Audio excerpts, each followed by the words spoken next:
The Bungalow Mystery by Mildred A. Wirt Benson. Racing the Storm. Don't you think we should turn back, Helen? It's getting dreadfully dark out here on the lake, and I don't like the look of those big black clouds.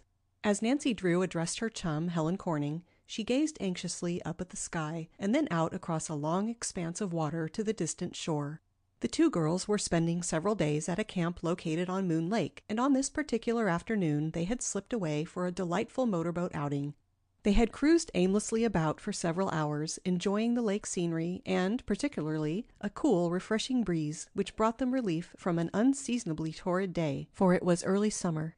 Now, as Nancy studied the sky for the first time, she was alarmed to notice that it had become overcast. "Helen, I'm afraid there's going to be a storm," she announced.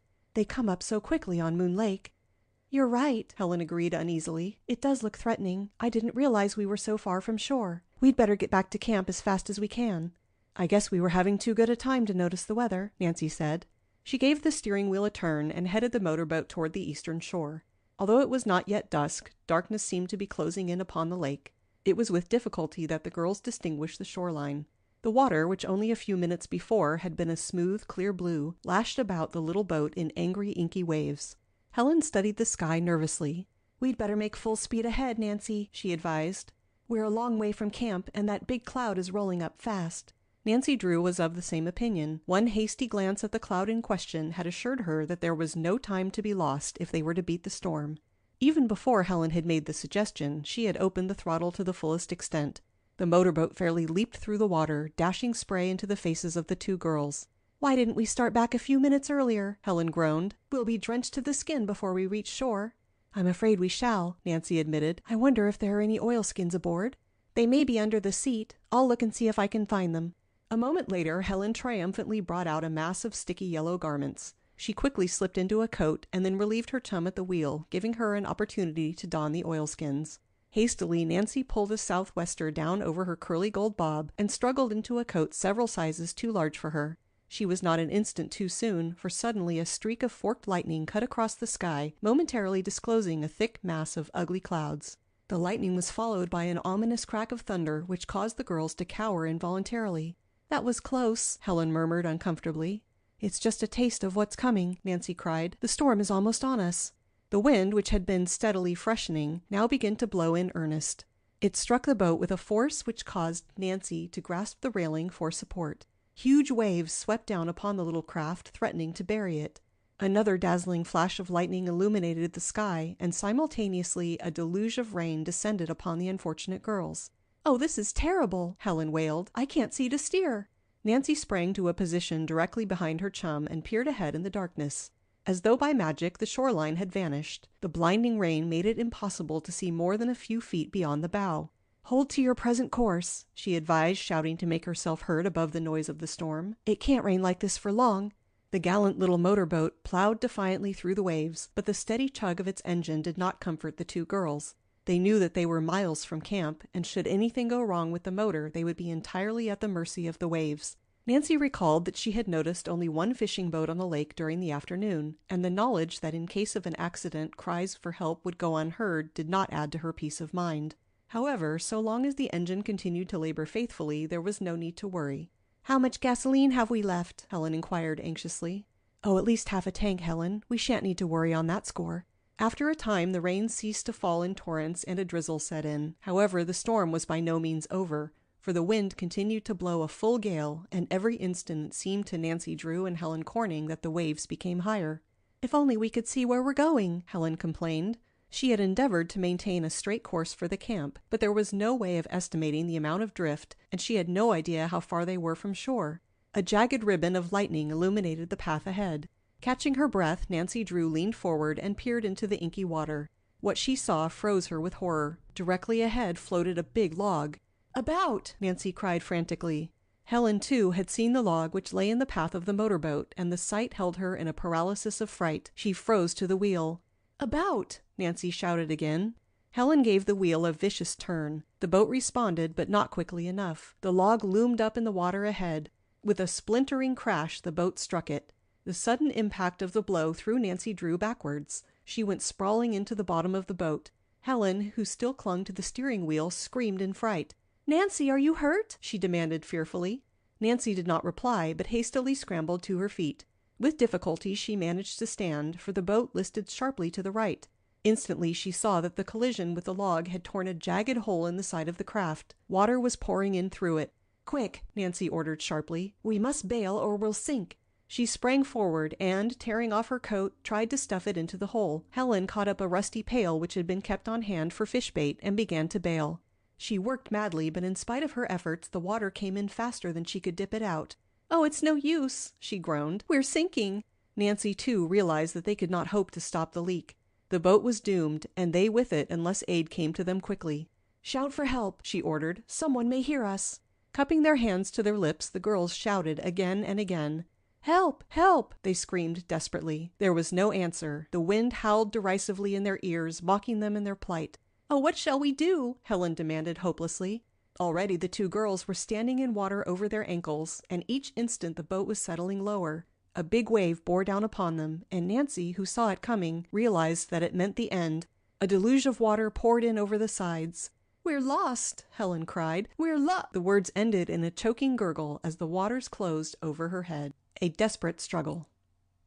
As the motorboat settled into the lake, Nancy Drew leaped clear and began to tread water. Her first thought was for her chum. What had become of her? Nancy Drew was an excellent swimmer, but as Nancy knew, Helen Corning was barely able to keep herself afloat in a quiet pool. With crushing, smothering waves bearing down upon her, she would be helpless. Frantically Nancy glanced about. She heard no cry, but several yards away she thought she saw a white hand above the water. With powerful crawl strokes she plowed through the waves toward the spot. The hand had vanished. Bending at the waist and then suddenly straightening her body, Nancy shot down in a surface dive. With eyes open she groped about underwater. At last she was forced to the surface, gasping for breath. "Oh, I must find her," she thought desperately. "I can't let her drown." Then, only a few feet ahead, she saw her chum struggling. In her fright, Helen had forgotten what little she knew about swimming and was thrashing madly about. One powerful stroke brought Nancy directly behind her chum. Reaching out an arm, she hooked Helen under the chin and with her free hand elevated her body to the surface of the water.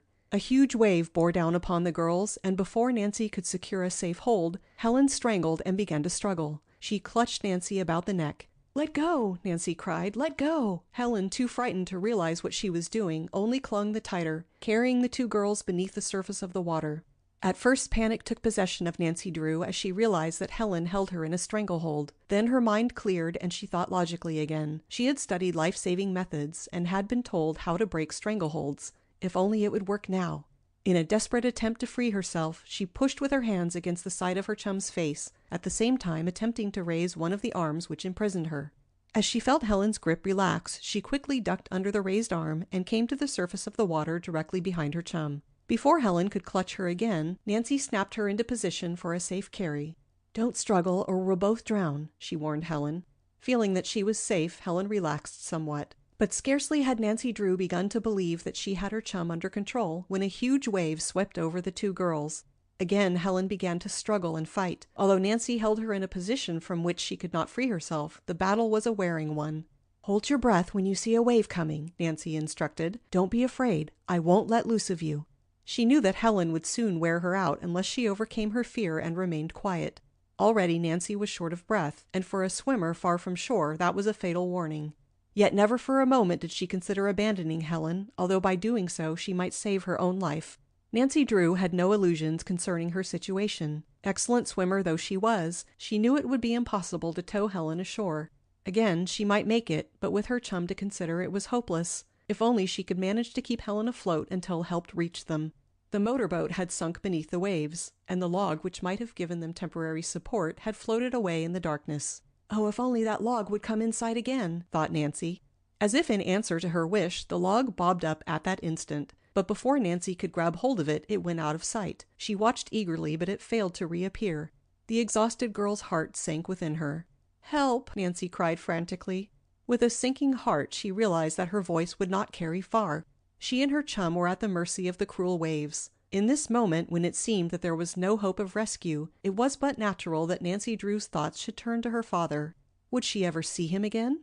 For the most part, Nancy's life had been an unusually happy one. Since the death of her mother many years before, she had lived with her father, Carson Drew, a noted lawyer engaged largely on mystery cases, in the middle western city of River Heights, which was 40 miles from Moon Lake. Aided by an elderly servant, Hannah Gruen, Nancy had taken over the direction of the household. Her life had been an exciting one, for she had always taken an interest in her father's mystery cases. Carson Drew was proud of his daughter and openly boasted that she had a talent for unearthing mysteries and solving baffling cases. Certainly Nancy Drew never missed an opportunity for a thrilling adventure. She had established herself as a clever detective by solving the mystery of a queer old clock.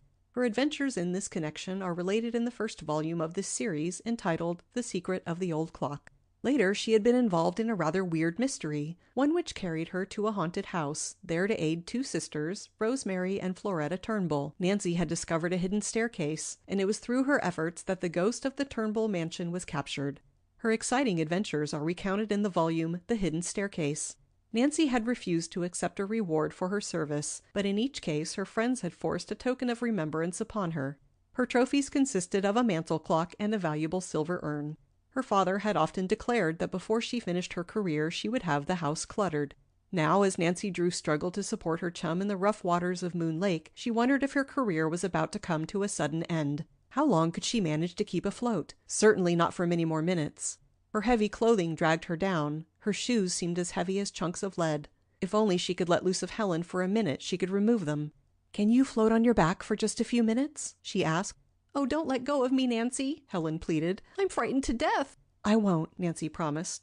She intended to remain with her chum until the end. After all, it did not greatly matter about the shoes, she told herself. Even were she rid of them, it would only prolong her time a few minutes. She could not hope to support Helen indefinitely. Each second dragged like an eternity. At frequent intervals, Nancy shouted for help, although she believed she was only wasting energy. Her breathing became increasingly difficult. Helen Corning, who had gradually grown more calm, could not help but know that Nancy's strength was beginning to fail. For the first time she realized the sacrifice her chum was making. Encumbered as she was, she could never hope to reach shore. "Save yourself," she begged. "Go without me." "Never." "You can reach shore alone, Nancy. If you try to save me, we'll both drown." Nancy knew that Helen spoke the truth, but she did not relax her hold. Nothing could force her to desert her chum. Each minute it seemed to her that she could not take another stroke, and yet, by sheer force of will, she managed to endure. A huge wave bore down upon the two girls, smothering them in its embrace. Feebly, Nancy struggled back to the surface with her burden. "One more like that and I'll be through," she told herself. Just then she thought she heard a noise above the roar of the wind. Was it her imagination, or had she really heard the splash of an oar? "Help!" she screamed. Was there really an answering cry, or were her ears playing cruel tricks upon her? Again Nancy raised her voice in a frantic cry. This time there could be no mistake, for she distinguished the words. "Hold on, I'm coming!" Aid was coming at last. The thought gave Nancy Drew the courage to endure for a few minutes longer. "Where are you?" a shrill voice called. "Here! Here!" Nancy cried desperately. Through the blinding rain she caught a glimpse of a dark object. It was a rowboat. If only she could hold out until it reached her. As the rowboat approached, Nancy Drew fully expected to see it swamped. It swept toward the two girls on the crest of a wave, and only by dexterous use of the oars did the rescuer avoid crashing into them. There was only one occupant in the boat, a girl, and her puny strength availed but little against the wind and waves. Twice she tried to bring the boat alongside the struggling girls and failed. The third time, as the craft swept past, Nancy lunged and caught the side. She dragged Helen along, supporting her with one hand until she too secured a hold. "Be careful or you'll upset the boat," their rescuer shouted. Nancy Drew was well aware of the danger, and she was at a loss to know how to climb aboard. Unless the boat were perfectly balanced, it would be certain to capsize at the first attempt the girls made to scramble over the side. Swimming around the boat, Nancy Drew took a position directly opposite her chum. "I'll try to balance it while you get in," she shouted. As Helen attempted to scramble aboard, Nancy threw her weight to the opposite side. The craft wobbled uncertainly but did not upset. With the aid of the girl at the oars, Helen managed to reach safety. It was more difficult to get Nancy into the boat, but at last she was dragged over the side. The deed accomplished, Helen collapsed on the bottom. Nancy resisted the temptation to drop down beside her chum, for one quick glance at her rescuer assured her that the girl was nearly exhausted from her labors. Apparently it was all she could do to keep the rowboat from being overturned. Tired as she was, Nancy Drew knew that she could not rest until shore was reached. "Give me the oars," she ordered. "You rest for a minute or two." "I'm about done up," the girl admitted. "When I heard your cries, I rowed out as fast as I could." Nancy dropped down upon the seat and snatched up the oars. "We couldn't have lasted much longer. You came just in time. But I won't try to thank you now. We're still in grave danger. Which way to shore?" With a wave of her hand, the girl indicated the direction. She seemed too tired to speak. Under Nancy Drew's powerful strokes, the little boat plunged through the water. By skillful use of her oars, Nancy avoided some of the waves, but in spite of her efforts, the craft was battered about. Each moment the wind increased in violence, hurling wild threats into the ears of the three girls. Could they outride the storm? As the little boat was buffeted this way and that, it seemed to Nancy Drew that they were fighting a losing battle. The fear made her work more frantically than before. A new friend. Grimly, Nancy Drew applied herself to the oars, although she feared her efforts would be useless in the end. Her arms ached, and she was desperately tired. Chilled to the bone by the raw winds, hands numb with cold, she longed to give up the struggle. If only she could drop down in the bottom of the boat beside Helen and rest. Yet she could not give up, for she realized that the safety of her companions depended upon her work. She must keep on. As she doggedly bent to her task, the oars creaked protestingly in the locks. It seemed to Nancy that an unkind fate had decreed the little boat was never to reach shore, for each instant the storm increased in violence. Gigantic waves lashed against the little craft, threatening to bury it. Each flash of lightning and clap of thunder struck the girls with terror. The strange girl who had braved the elements to rescue Nancy Drew and Helen Corning permitted herself only a brief rest. Exhausted as she was, she snatched up an extra oar from the bottom of the boat and attempted to help with the rowing. Working in unison, the two girls sent the little craft leaping through the water. As they made progress against the wind and waves, Nancy took new hope. "We'll make it," she encouraged her companion. A vivid flash of lightning illuminated the water, and directly ahead through the rain, Nancy caught a glimpse of the shoreline. A feeling of intense relief surged over her. However, the battle was not yet won, for her companion shouted a sudden warning. "The rocks! We must be careful or we'll be dashed against them." Scarcely were the words uttered when another flash of lightning disclosed the shoreline more distinctly, and, straight ahead, the ugly protruding nose of a jagged rock. For an instant Nancy's heart leaped into her throat. Would they be dashed on that cruel rock over which the waves were dashing with high-scent spray? "Oh, we'll be killed!" gasped the strange girl. To the left!" came the quick answer. "It's our only hope." "We'll never make it," was the groaning reply. "We must!" It was a critical moment, and Nancy Drew's heart was in her mouth, but with a deft swerve of her oar she avoided the rock, and an oncoming wave swept them out of danger. Another 5 minutes, and they were in the cove where the water was comparatively quiet. "Safe," Nancy murmured. At last her oars struck a sandy bottom, and promptly dropping them, she stepped out into the water, which reached nearly to her knees. Her fellow oarsmen followed, and together they pulled the boat up on the beach. Quickly they helped Helen Corning to her feet. She was too weak to stand without a supporting arm. "Oh, where are we?" Nancy cried desperately. "Isn't there some house near where we can take Helen?" "There isn't a cottage within a mile," the strange girl informed her. "But there's a boathouse up the shore a little way, if we can get her there." "I can walk," Helen insisted weakly. Supported on either side, she bravely demonstrated the truth of her assertion. Shivering with cold and excitement, the three bedraggled girls stumbled along the beach. "Here we are," the stranger called out presently. Pausing before a well-built boathouse, which stood a short distance from the water's edge, she flung open the door. In relief, Nancy and Helen entered. "It's not a very comfortable place," the girl apologized, "but perhaps we can wait here until the storm is over. At least it's better than standing out in the rain."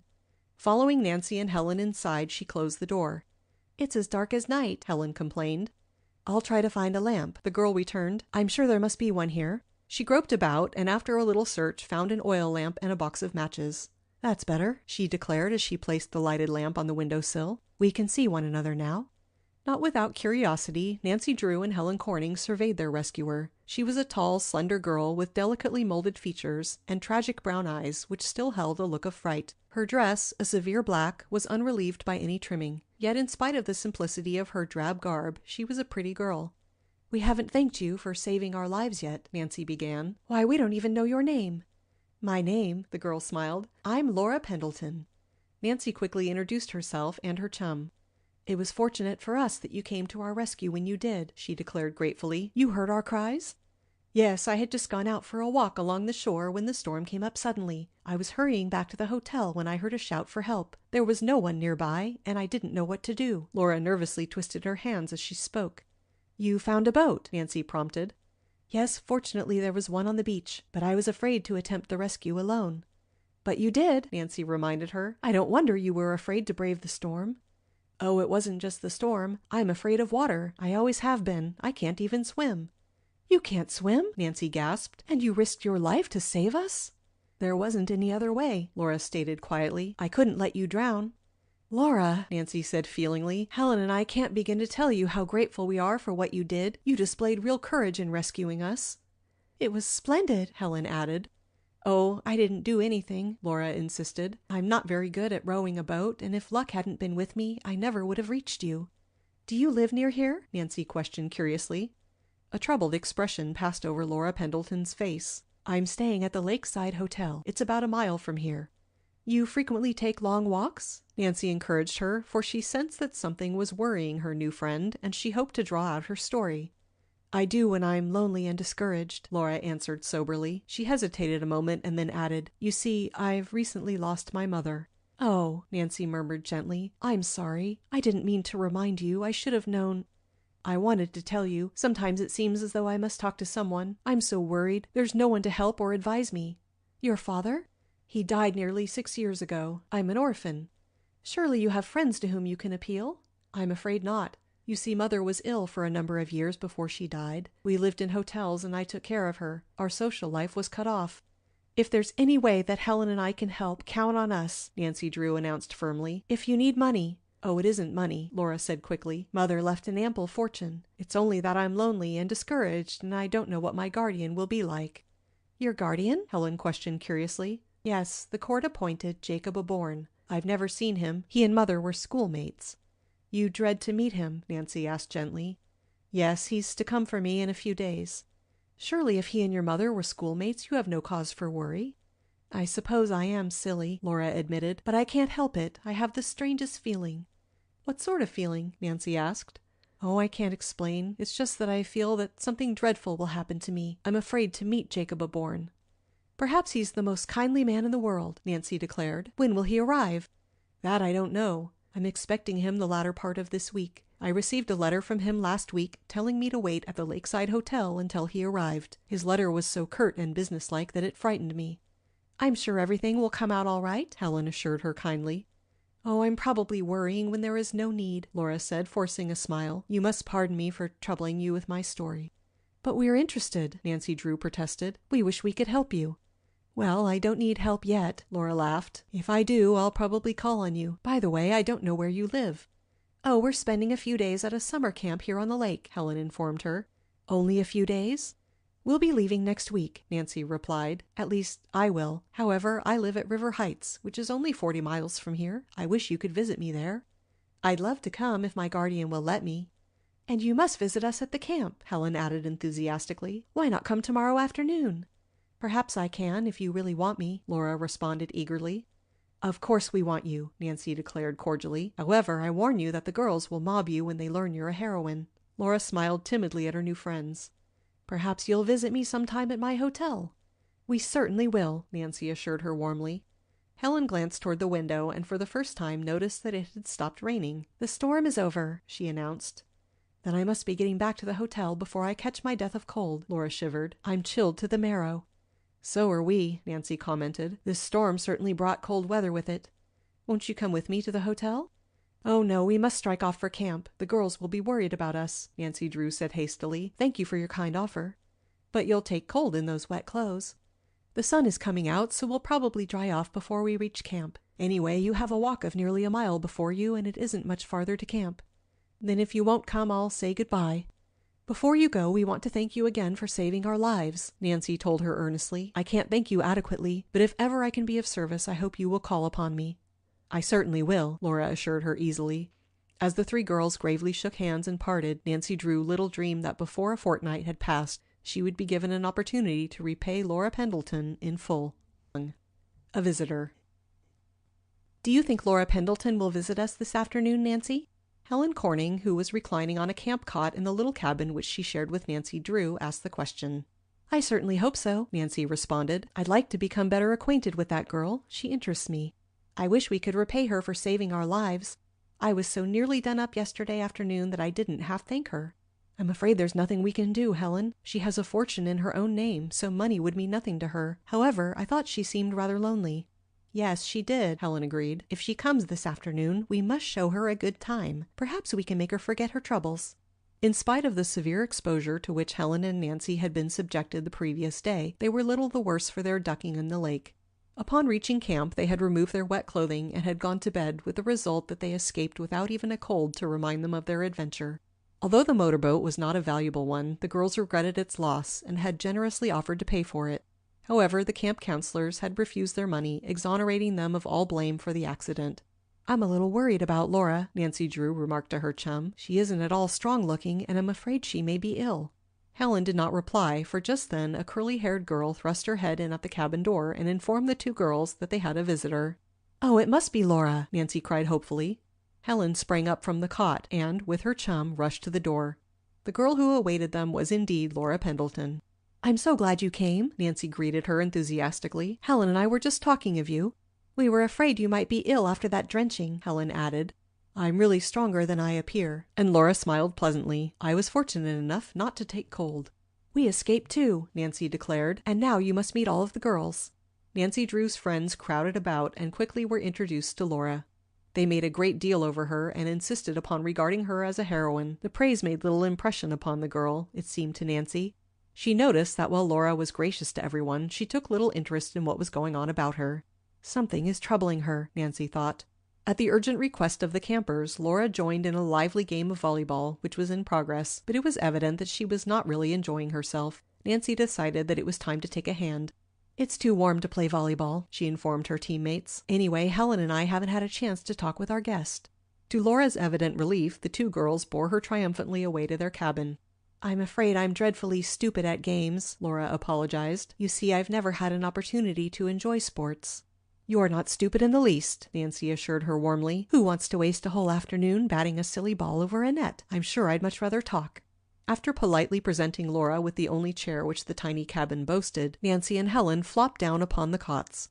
At first the conversation was rather a two-sided one, for the visitor was somewhat shy, and it was evident that she was still unhappy over the death of her mother.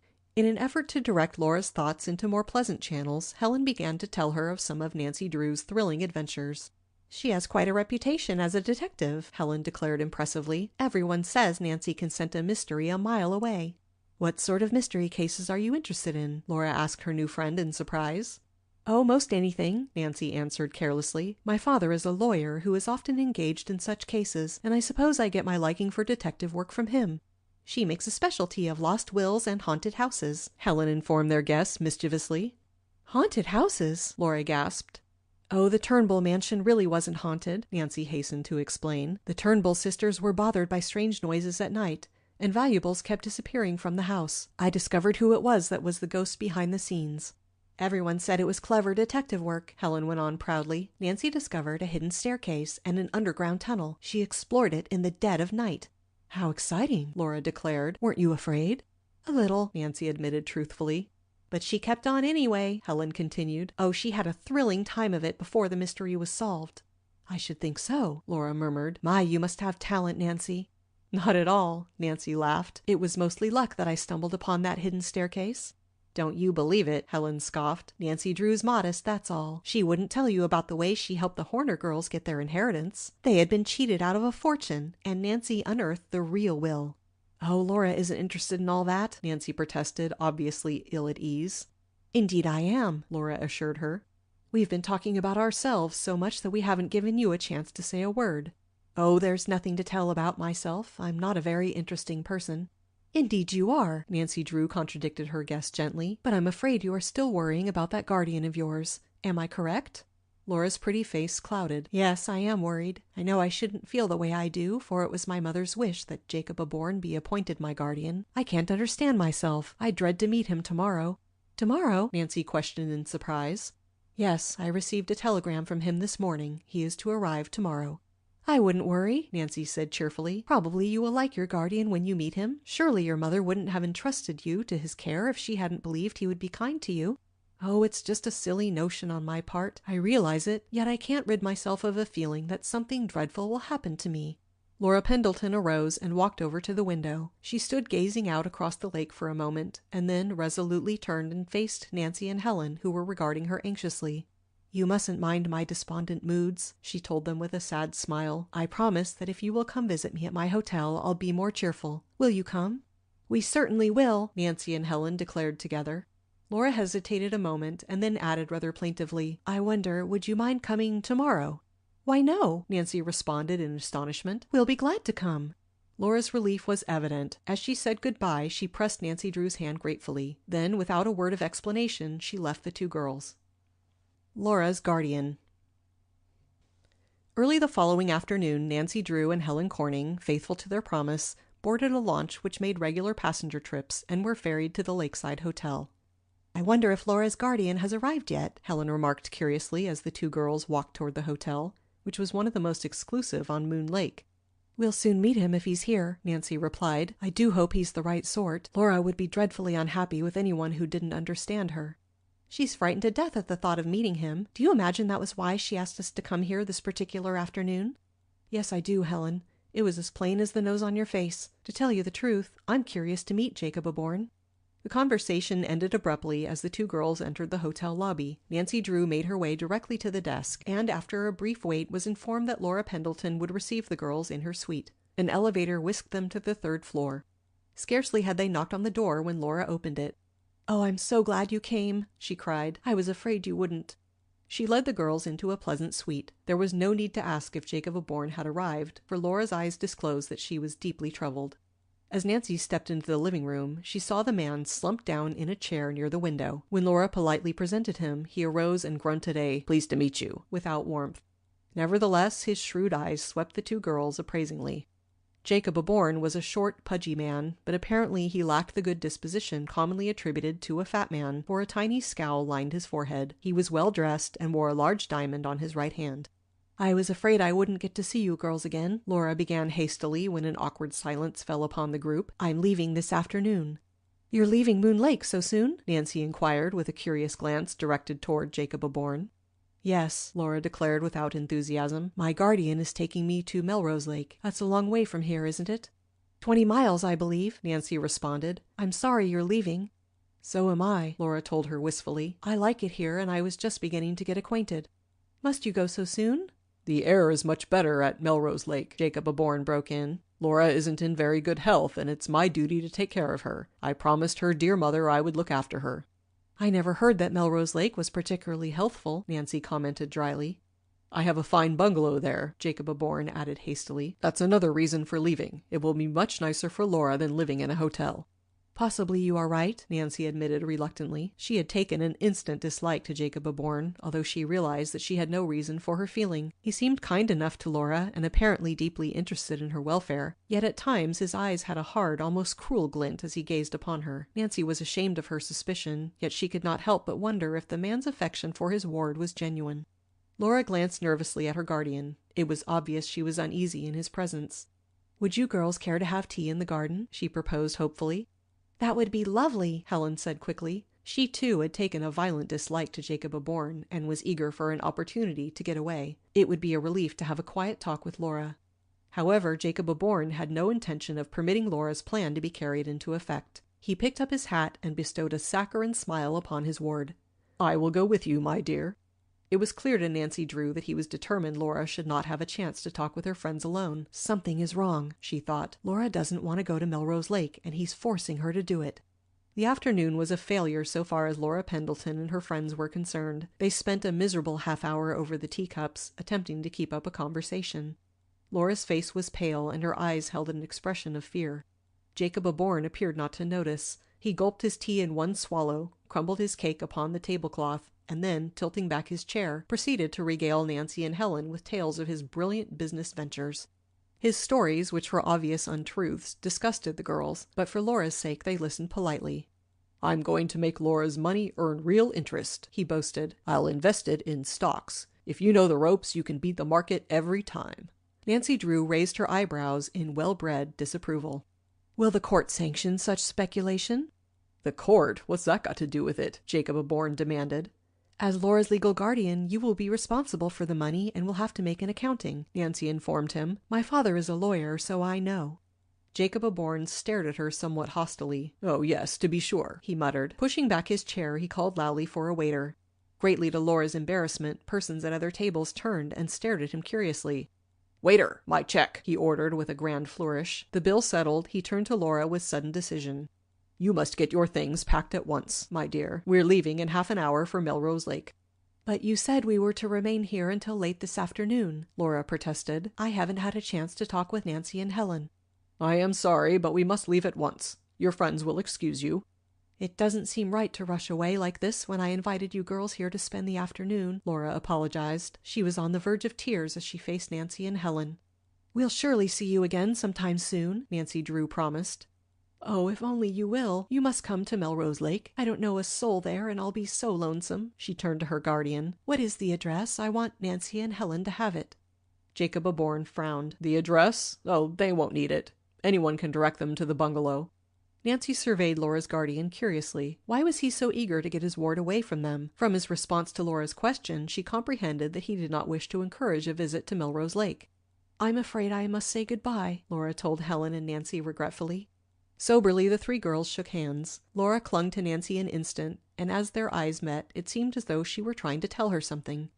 "We must hurry, my dear," Jacob Aborn put in impatiently. With a show of affection, he carelessly permitted his hand to fall upon Laura's shoulder. Involuntarily, she cringed. "Yes, I'm coming," she responded listlessly. Without another word, she turned and left the two girls. Jacob Aborn followed her into the hotel. Thoughtfully, Nancy and Helen walked toward the dock to await the coming of the passenger launch. "It's a shame," Helen burst out after several minutes of silence. "Yes, it is," Nancy Drew agreed. "I don't blame Laura for not wanting to go to Melrose Lake. She isn't going to be happy with that guardian." "I think she's going to be miserable," responded Helen. "Why, that man is a perfect bear." At the dock, the two girls learned that the ferry would not be in for 15 minutes. So, rather than remain there, they strolled around the hotel grounds. "That's the worst with choosing a guardian you haven't seen perhaps for years," was Nancy's comment as they walked along a path close to the side of the hotel. "Laura's mother, when dying, may have thought her old school friend was as he had been in their early years. On the contrary, he has changed for the worse." The two girls walked along in silence for a minute. Then both came to a sudden pause. "They're right over our head," whispered Nancy excitedly. "Listen." The chums listened and were speedily made aware that they were directly under the second-story window of the two rooms occupied by Laura and her guardian. The guardian was in the girl's room and talking to her in anything but a pleasing manner. "I said you would get your things packed at once," snarled Jacob Aborn, "and don't snivel any longer about those other girls and the way I treated them. I'm your guardian, and after this you'll do as I say." "I'll get ready," answered Laura meekly, "and please don't talk so loud or you'll upset the whole hotel." "Never mind that," returned the man. "I'll be ready in 10 minutes, and I want you to be ready too." After that there was silence, and with a meaning look between them, Nancy and Helen turned and walked back to the dock. "It's simply awful. I wish I could do something for her," said Nancy, shaking her head sadly. Homeward Bound. In the mad, happy whirl of camp life, Nancy Drew and Helen Corning were kept so busy that they had little time to think of Laura Pendleton and her troubles. At first, Nancy had been inclined to worry about her, for she could not rid herself of the conviction that Jacob Aborn was not so kindly disposed to his ward as he pretended. But as the days passed and no word was received from Laura, she gradually faded into the background. "There's nothing we can do to help her," Helen had summed up the situation. "The court appointed Laura's guardian, and unless he proves himself incompetent, there's nothing to be done about the matter." "I'm afraid you're right," Nancy sighed. The two girls became engulfed in an endless round of swimming, tennis, hikes, boating, and handicraft work, and Laura was temporarily forgotten. Helen, after her unfortunate experience on Moon Lake, was determined to learn how to swim, and Nancy undertook to teach her the crawl stroke. Each morning the girls spent several hours on the beach and in the water. "I'm beginning to think that by the time I leave Moon Lake I'll be a real swimmer," said Helen with much satisfaction after a rather long lesson from Nancy. "You certainly swim very well, Helen, but of course it takes practice to make perfect. I don't think you want to swim across the lake just yet." "Across the lake? Well, I should say not. I think I'd be doing wonderfully well if I could swim from this dock to the one above here." "You're going to do that tomorrow." "Never." "Just wait and see." On the morrow, much to her delight, Helen managed to swim not only from one dock to the other, but to swim back again. "I never thought I could do it," the girl declared in great delight. She was gasping a little for breath, but her face was radiant. "Nancy, you're a great teacher. Any time you feel like giving up your idea of becoming a detective, you had better become a swimming teacher." "Thank you, Helen, that sounds nice, but I think I'll stick to my hobby of solving mysteries." So enjoyable was Nancy Drew's vacation at camp that she was induced to prolong her stay, but at last the day came when she announced that she must depart for home. In vain Helen coaxed her to remain. "No, I must leave this afternoon," Nancy insisted firmly. "I've already stayed longer than I intended."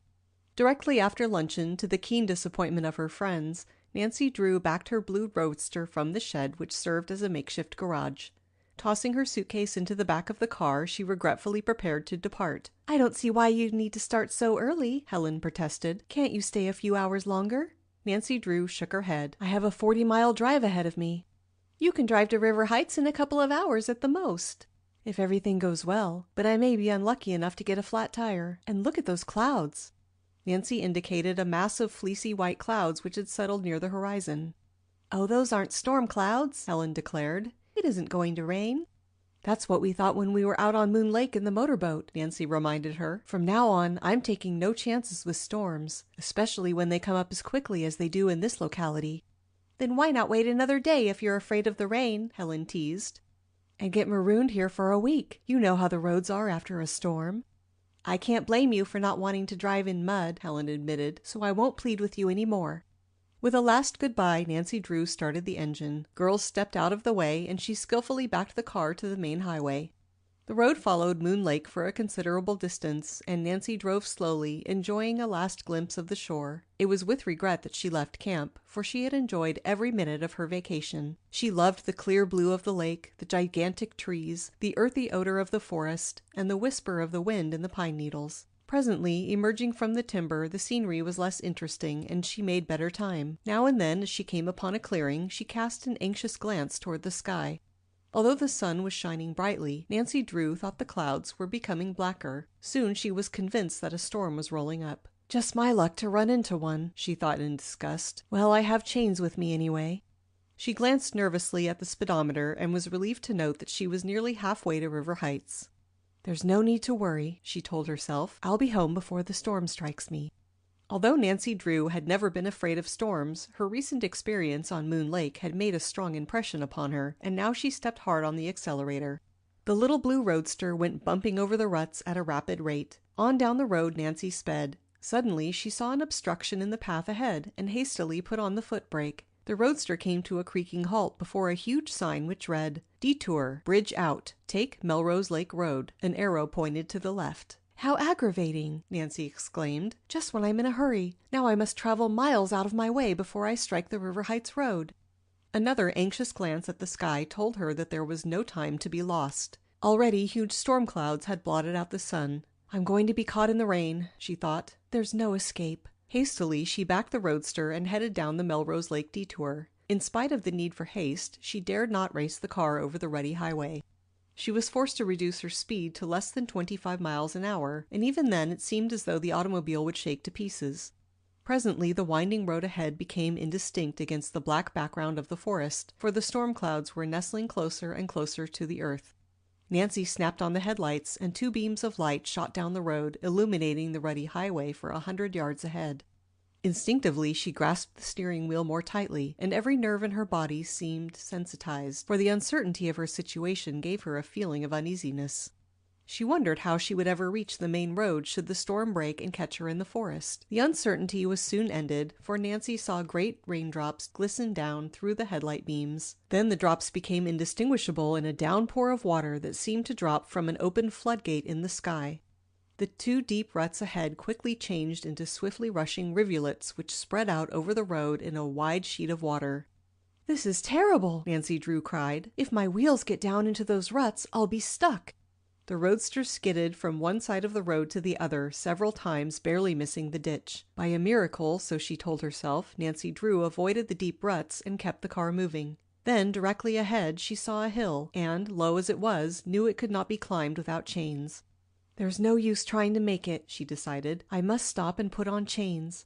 Halting the roadster under a huge tree which offered a little protection from the pelting rain, she rummaged under the seat for an old slicker and a pair of galoshes. After putting them on, she pulled out the chains and grimly set to work. It was not an enjoyable task, for the wheels of the roadster were covered with mud and the chains were stubborn. Nancy tugged and strained and wished with all her heart that someone would come along and volunteer to help her. However, the road was seldom traveled, and even the farmhouses were miles apart, so she was forced to depend upon her own resourcefulness. "If it hadn't been for this hateful detour, I'd have reached a paved road before the rain struck me," she grumbled. Fastening the last chain, she gingerly removed her mud-coated galoshes and, with a sigh of relief, climbed back into the roadster. "Just in time, too," she told herself. "The worst of the storm is coming." Quickly starting the car again, Nancy Drew slowly crept up the hill and descended the slope in intermediate gear. Before she reached a level stretch, the storm broke in all its fury. The trees along the roadside twisted and bent before the onslaughts of the rushing wind, and a roar from the threshing branches welled up from the forest all about. The thunder crashed and went tumbling and rumbling down the uttermost parts of the sky, and lightning streaked up in brilliant zigzags to the very dome of heaven. "This storm is as bad as that one on Moon Lake," Nancy thought in alarm. In vain she watched the roadside for a farmhouse where she could seek shelter until after the rain. There was nothing to do but keep on. The windshield became clouded, and it was with difficulty that Nancy made out the road ahead. It required close watching and quick thinking to keep the automobile wheels out of the deep ruts. One mistake of judgment and the car would be mired down to the running board. However, Nancy Drew was an excellent driver and had confidence in her ability to handle the wheel. The condition of the road caused her less worry than the vivid flashes of lightning. Sharp cracks of thunder on all sides warned her that the lightning was close to the earth. Suddenly, a blinding tongue of savage lightning shot down directly in front of the roadster. There was a flash of fire and simultaneously a deafening roar. For an instant, Nancy Drew thought the car had been struck. Then came a splintering, ripping noise, and before the girl's horrified eyes, a pine tree fell earthward. One glance told Nancy that the roadster was in its line of fall. Frantically, she slammed on the brakes. A close call. With a loud crash, the stricken pine tree fell across the road directly in front of the blue roadster. The trunk struck the earth less than half a dozen yards from where Nancy Drew had brought the automobile to a sudden halt, and the branches touched the hood of the roadster. For an instant, Nancy gripped the steering wheel, too stunned to comprehend fully how fortunate had been her escape from death. Everything had happened so quickly that there had been no time to become frightened until the danger was over. Now, as she considered what might have been her fate, she felt weak. "If I hadn't slammed on those brakes when I did, it would have been too bad," she thought. Ruefully, she surveyed the tree which blocked the road. What was she to do? In some way, she must reach River Heights. If only someone would come along and help her. "There probably isn't anyone within miles," she told herself. "If I get through, I must depend upon my own initiative." The tree completely blocked the road, and as there was a steep ditch on the other side, Nancy Drew saw at a glance that it would be impossible to pull out upon the bank. Fate had played an unkind trick upon her. Gloomily, she put on her wet slicker and buckled on the muddy galoshes. As she stepped from the closed car, a sheet of rain struck her in the face. Gingerly picking her way through the slush, she walked to the fallen pine and surveyed it critically. The tree was a small one, and Nancy thought that 2 men could move it quite easily. Unfortunately, the 2 men were not in evidence. "If I could pull the trunk a little to one side, I might be able to get through," Nancy reasoned hopefully. Grasping the branches, she tugged with all her might, but the tree did not budge. Next she attempted to lift the trunk, but only succeeded in tiring herself. "Maybe I could roll it out of the way," she thought. She pushed with all her might against the trunk, but the branches prevented it from rolling. This gave Nancy a new idea, and she fell to work pulling the branches out of the way. At last she was forced to stop for rest. Unmindful of the rain which had now settled to a slow drizzle, she sank down on the trunk. "It looks as though I'll be here all night," she mourned. It was by far anything but comfortable on the wet trunk of the tree, and presently Nancy got up, shook herself, and climbed into the roadster. She was afraid that she would have to stay in that dismal place all night. After a short while the rain let up a little, and feeling restless, she again sought the tree trunk.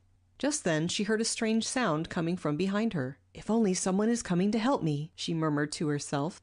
She strained her eyes and soon made out the object, which proved to be a large and shaggy dog. The animal, dripping with water, looked at Nancy in mild wonder, and came to a halt. "Come here, doggie," the girl cried. "Where is your master? Come here." Instead of accepting this invitation, the dog gave himself a vigorous shake which sent a shower of water over the girl and the roadster, and then turned and loped away among the trees. "Even that dog doesn't want to help me," Nancy told herself and smiled grimly. Suddenly, she sat up straight and listened. She could hear footsteps. Someone was splashing through the mud and water, coming down the road toward her. I hope it's someone who can help me, she thought hopefully as she sprang up from the tree trunk. As the stranger came within range of the automobile headlights, she saw that it was a girl. Nancy's sympathy went out to her as she noticed her bedraggled appearance. I beg your pardon, the girl began as she rushed up to where Nancy was standing. But I'm in desperate trouble. Could you help me reach River Heights? Nancy, who recognized the voice, could scarcely believe her ears. Laura Pendleton! She exclaimed. The girl started violently as her name was spoken. For the first time, she peered intently at Nancy. Oh, she gasped in astonishment. I couldn't see your face against those bright headlights. Nancy saw plainly that Laura was agitated about something, and it was evident that she had been running, for she was breathing hard. She wore no head covering, and the thin coat which she had flung over her shoulders afforded little protection from the rain. Laura was indeed a sorry sight. What is the matter? Nancy demanded quickly. Why, you're crying. Laura sank down on the tree trunk and sobbed. Oh, everything, Nancy, everything. Nancy Drew slipped her arm gently about the girl.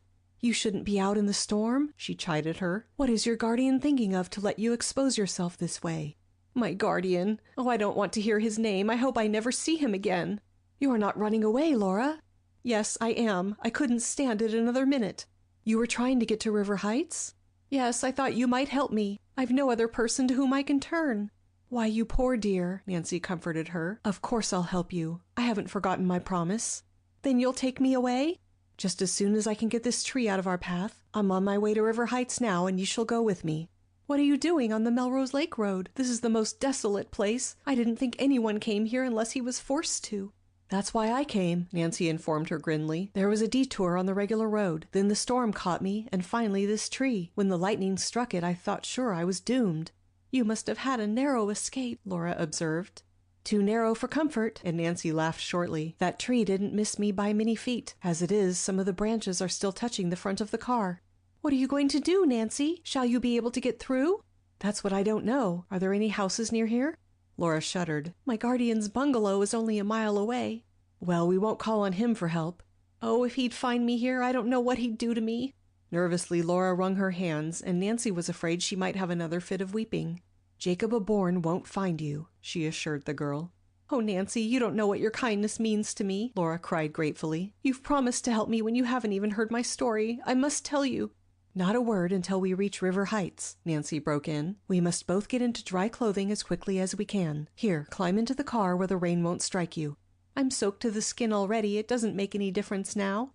I must think of some way to get out of here, Nancy said thoughtfully, more to herself than to Laura. Do you think you're strong enough to help me lift that tree? I think maybe we can do it together. Oh, I'm sure we can, Laura declared eagerly. Then let's try. After pulling the branches away from the roadster, the two girls tugged at the trunk. Although the tree was a small one, it was remarkably heavy for its size. Laura and Nancy puffed and panted, but were rewarded for their labors. Little by little, they succeeded in moving the tree a short way. Though pausing frequently to rest their arms, they kept at the work. I believe I can get through now, Nancy decided at length. Let's try it anyway. The girls clambered into the roadster, and Nancy started the engine. Proceeding cautiously at the very edge of the road, she drove the car forward. Several small branches struck the body and sides of the roadster, but did no damage other than to scrape off a little paint. Well, we got through, Nancy declared in relief. Now for River Heights. These roads are terrible, Laura commented anxiously. Do you think we'll make it?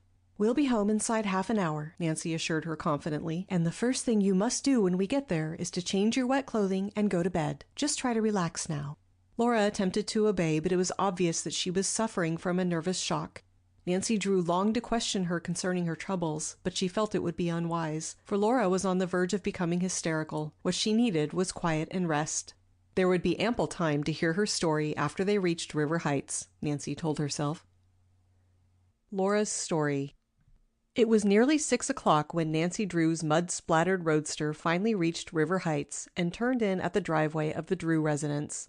With a sigh of relief, the two girls climbed from the automobile and stretched their cramped muscles. The ride from Melrose Lake had been a tedious one, and Nancy's arms ached from the strain of holding the car to the road. She had been forced to battle mud until she had reached pavement a short way from the city. Laura Pendleton, who had been drenched by the chilly rain, was chattering with cold, and Nancy was far from warm. I'll find dry clothing for you right away, Nancy promised, rushing her friend toward the house. As the girls entered, Hannah Gruen, the housekeeper, came from the kitchen and surveyed them in amazement. "Land sakes!" she exclaimed. "You must have been caught in the storm." "We certainly were," Nancy returned. "Hannah, this is my friend Laura Pendleton. We're both soaked to the skin. While we're changing into dry clothing, I wonder if you would make us some hot tea or a little beef broth?" "Indeed I will," Hannah assured her eagerly. "Is Father here?" Nancy questioned as the housekeeper started toward the kitchen. "Mr. Drew left for St. Louis early last week." "Oh, I didn't know he was going." Nancy was disappointed, for she had hoped that her father would be at home to meet Laura. "Business, I suppose?" "Yes, I think he said it was about some law case. He left a note for you. I'll get it." The housekeeper hurried to the desk. Removing an envelope from a drawer, she handed it to Nancy. "You'd better change your clothes before you read it," she advised the girl.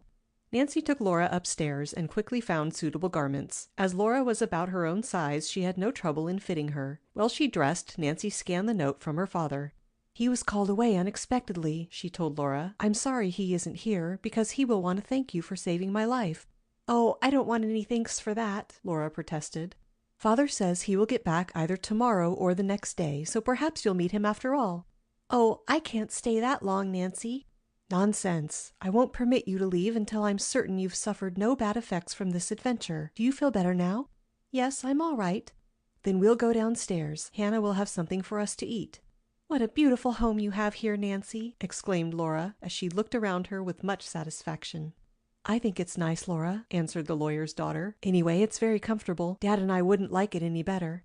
"I had just such a nice home once," returned the visitor, and her voice saddened a bit. "That was when Mother and Dad were alive."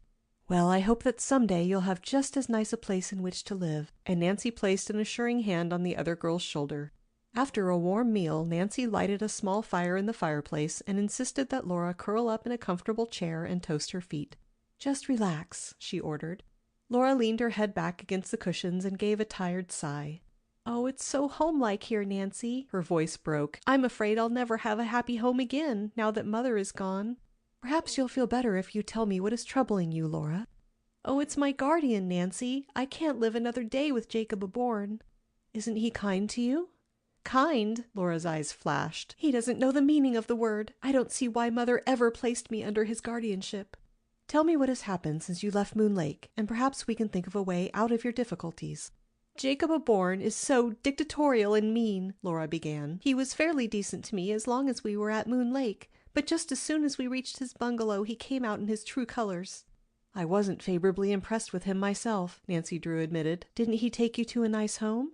"Oh, the bungalow is all right. I haven't any complaint on that score, save that it's very far removed from the other cottages on the lake. But Nancy, would you believe it? He doesn't keep a single servant." "He didn't expect you to do the work." "He did, Nancy. And the bungalow has 9 rooms, too. I hadn't been there an hour when he told me to get busy." "How mean! Why, you're not strong enough to do hard work," Nancy protested. "I thought your mother left an ample allowance for your needs." "I thought the same, but it seems I was mistaken." "Jacob Aborn told you that?" "Yes. I had understood that Mother left something like $50,000 or $60,000. My guardian tells me the estate has dwindled to less than $15,000. "Even that amount should be sufficient to keep you, Laura." "Jacob Aborn says it wasn't wisely invested. He claims I'm not much better off than a pauper." "Strange he should wait until he had taken you to Melrose Lake before he told you," Nancy murmured in so low a tone that Laura did not hear. "Oh, you have no idea how I've suffered the last few days, Nancy. Jacob Aborn has been so hateful to me. He won't give me any spending money, and he says I'm not to have any more money for clothes." "I don't wonder you couldn't stand it." "You haven't heard the worst. He even took my fur coat away from me. I hadn't had an opportunity to put it in storage and had it in my trunk." "He took your coat?" Nancy gasped. "Yes, I think he intends to pawn it." "I never heard of anything more outrageous." "And he's been trying to force me to turn over Mother's jewels to him." "You didn't do it?" Nancy exclaimed quickly. "No, they're wrapped up in that little bundle I brought with me. Perhaps I can put them in your safe for a few days?" "Certainly." "The jewels are worth considerable, though of course I wouldn't think of selling them." "What did Jacob Aborn want with them?" Nancy questioned suspiciously. "He said he intended to put them in a safe place, but I didn't believe him. I felt sure he expected to sell them." "That man must be a regular villain," Nancy observed indignantly. "He threatened me, too. He said if I didn't turn over the jewels, he'd lock me up in my room. I can't understand the man, Nancy. He does the queerest things." What sort of things, Laura? Well, for one thing, he leaves the bungalow every night carrying a small bundle. When he returns, the bundle is gone. That is odd, Nancy said thoughtfully. How long is he usually gone? Oh, about an hour, I should judge. I haven't the slightest idea where he goes, but he acts as though he's afraid someone will see him, she answered. It does look peculiar, Laura. Have you noticed anything else about him? He always makes these trips after dark when he thinks I'm asleep. Several times I've heard him steal out of the house. You've never followed him? Mercy, no. I'd have been afraid. Anyway, I couldn't have done it had I wished, because he always locked me in. Nancy mused thoughtfully. He must be afraid you'll learn something. Either that or he wanted to prevent me from running away. How did you manage it? Jacob Aborn seldom leaves the bungalow in the daytime, but this afternoon was an exception. He locked me in my room and left me there. Just as soon as he was out of sight, I bundled up Mother's jewels. I had hidden them under the mattress. Then I made a rope out of the sheets and lowered myself to the ground. I started off down the road, hoping I would meet someone who would help me reach River Heights. How fortunate that I ran into you. Yes, it was. The storm came up quickly and I was dreadfully frightened. I knew Jacob Aborn would half kill me if he caught me. Now that I have escaped, I don't know what I had better do. Can I be forced to return to that horrible man? Are you sure he's your legal guardian? I guess he is, Laura admitted miserably. I saw the papers. Unless the court appoints a new guardian, I'm afraid he could force you to return, Nancy said slowly. Of course, I'm not sure about that, but I believe he would have a legal right to do it. I wish Father were here. He would know. Oh, what shall I do, Nancy? Laura cried desperately. I can't go back. I'd sooner be dead. Don't worry, Nancy said comfortingly. Jacob Aborn hasn't found you yet. But I have no place to hide. I am without friends.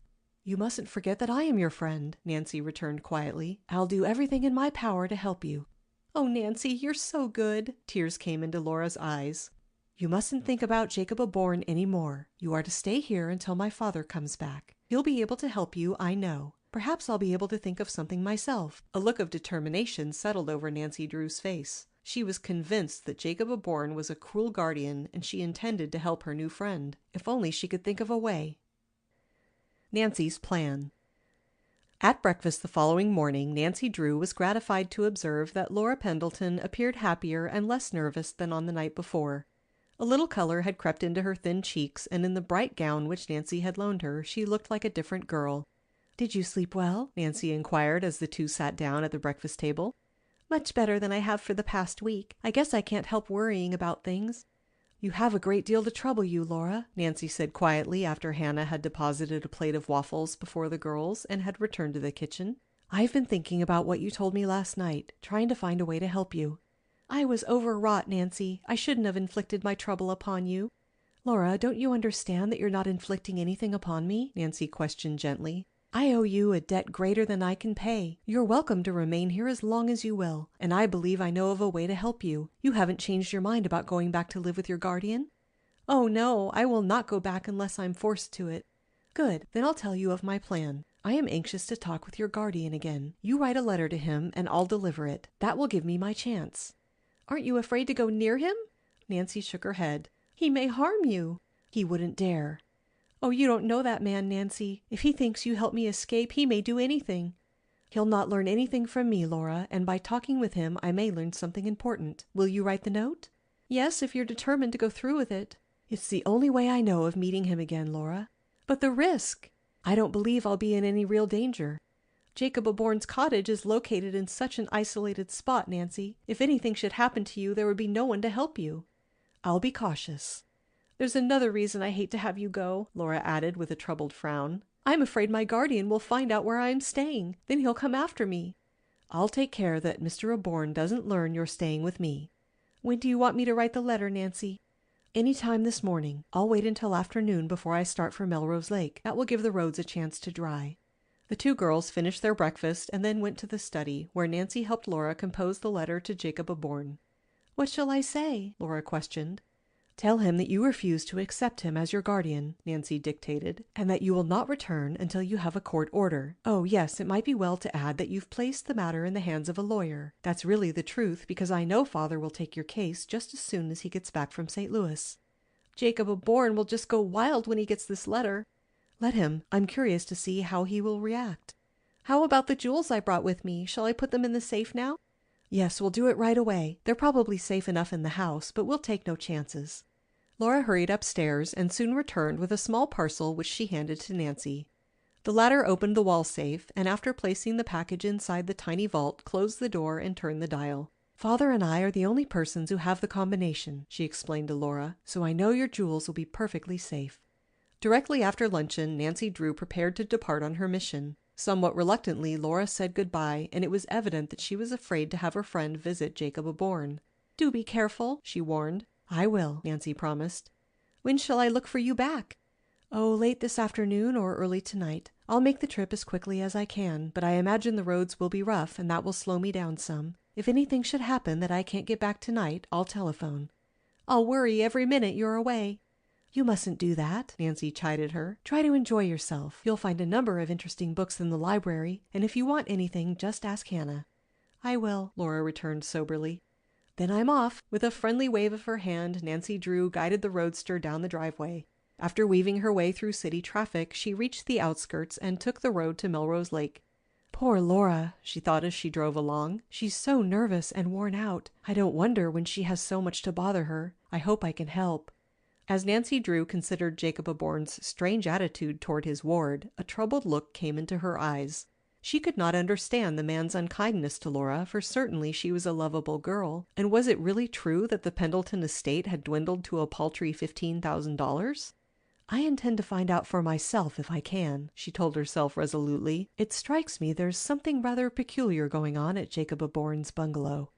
Aside from her desire to help Laura, the girl's problem had caught Nancy's interest. She had taken a dislike to Jacob Aborn the first time she had met him, and sensed his eagerness to get Laura to his bungalow at Melrose Lake. Even before she had learned what had happened there, she had been suspicious of the man. His bad manners and occasional slips of grammar puzzled her a bit. There's something strange about those midnight excursions of his, too, Nancy thought. I wonder what he carries in the bundle Laura was telling me about. In spite of her eagerness to reach the bungalow, Nancy Drew was forced to travel slowly, for although the road was practically dry, it was extremely rough. She jounced about uncomfortably in the seat. After a time, she came to the Melrose Lake detour. As she turned down into the narrow, winding road, she found it necessary to go even more slowly. Few automobiles had passed over the road, and it was in worse condition than the one she had just left. In places where a canopy of trees prevented the rays of the sun from striking, the ground was still wet. At least I won't need to worry about getting the car splashed, Nancy chuckled. The blue roadster was blue in name only, for the mud of the day before still clung to it. There had been no time between trips to have it washed. Presently Nancy approached the spot where the pine tree had fallen, and to her satisfaction she saw that it had been pulled to one side so that the road was no longer obstructed. Now, as she drew near the turnoff which she must take in order to reach the Aborn bungalow, she drove more slowly, lest she inadvertently miss it. Sighting the road, she turned into it. She had gone but a few rods when she chanced to look toward the right. Through the trees she caught a glimpse of a man walking rapidly away from the road. He carried a small bundle under his arm. Jacob Aborn! Nancy exclaimed. Impulsively she switched off the motor of her roadster and sprang to the ground. The Mysterious Bungalow. Abandoning her automobile, Nancy Drew hurried across the road and without an instant's hesitation plunged into the thicket where she had just caught a fleeting glimpse of the man she believed to be Jacob Aborn. She had acted upon the impulse of the moment and had not stopped to consider what might be the outcome of her daring. Fortunately, the man had failed to note the approach of Nancy's roadster and was unaware that he was being followed. Without turning his head or looking back, he trudged down a path which led deeper into the forest. Although Nancy was unable to see the man's face, she recalled the peculiar stoop of his shoulders and his manner of walking. There was no doubt in her mind as to his identity. Even had he not been carrying a small bundle, she would have been certain that it was Laura's guardian. I wonder where he's going with that package, she questioned herself. Here's where I play sleuth and see what I can find out. Following at a safe distance, she managed to keep the man in sight. He walked swiftly through the timber. Once, however, as a stick crackled under Nancy's feet, he turned and looked back. Only by quickly ducking behind a bush did Nancy save herself from detection. Jacob Aborn listened intently for a moment, and then, muttering to himself, continued through the forest. I'd better be more careful if I don't want to get caught, Nancy warned herself. After that, she trailed Jacob Aborn more cautiously, keeping farther back. Where was the man going? Certainly not to his bungalow on the lake, for Laura had told her that was in the opposite direction. Presently Nancy saw him disappear behind a clump of bushes. When she reached the spot, the man had vanished. In vain she looked about in all directions. Jacob Aborn seemed to have disappeared into thin air. "That's strange," she murmured. "I'm sure he came this way." It occurred to her that possibly the man had become aware that he was being followed and had hidden in the bushes to watch. The thought made Nancy uneasy, for she realized that unwittingly she might walk into a trap. While she was not exactly afraid of Jacob Aborn, she had no desire to have him learn that she was spying upon him. Alert for possible danger, she moved forward with the utmost caution. She paused frequently to listen, but there was no sound in the bushes. What had become of Jacob Aborn? With great caution, the girl moved from one bush to another. She looked at all the trees in the vicinity, but not one of them hid the form of the man.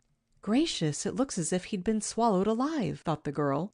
She examined the ground, almost expecting that there would be some cave or secret tunnel in that vicinity, but the ground was firm and in many places very rocky.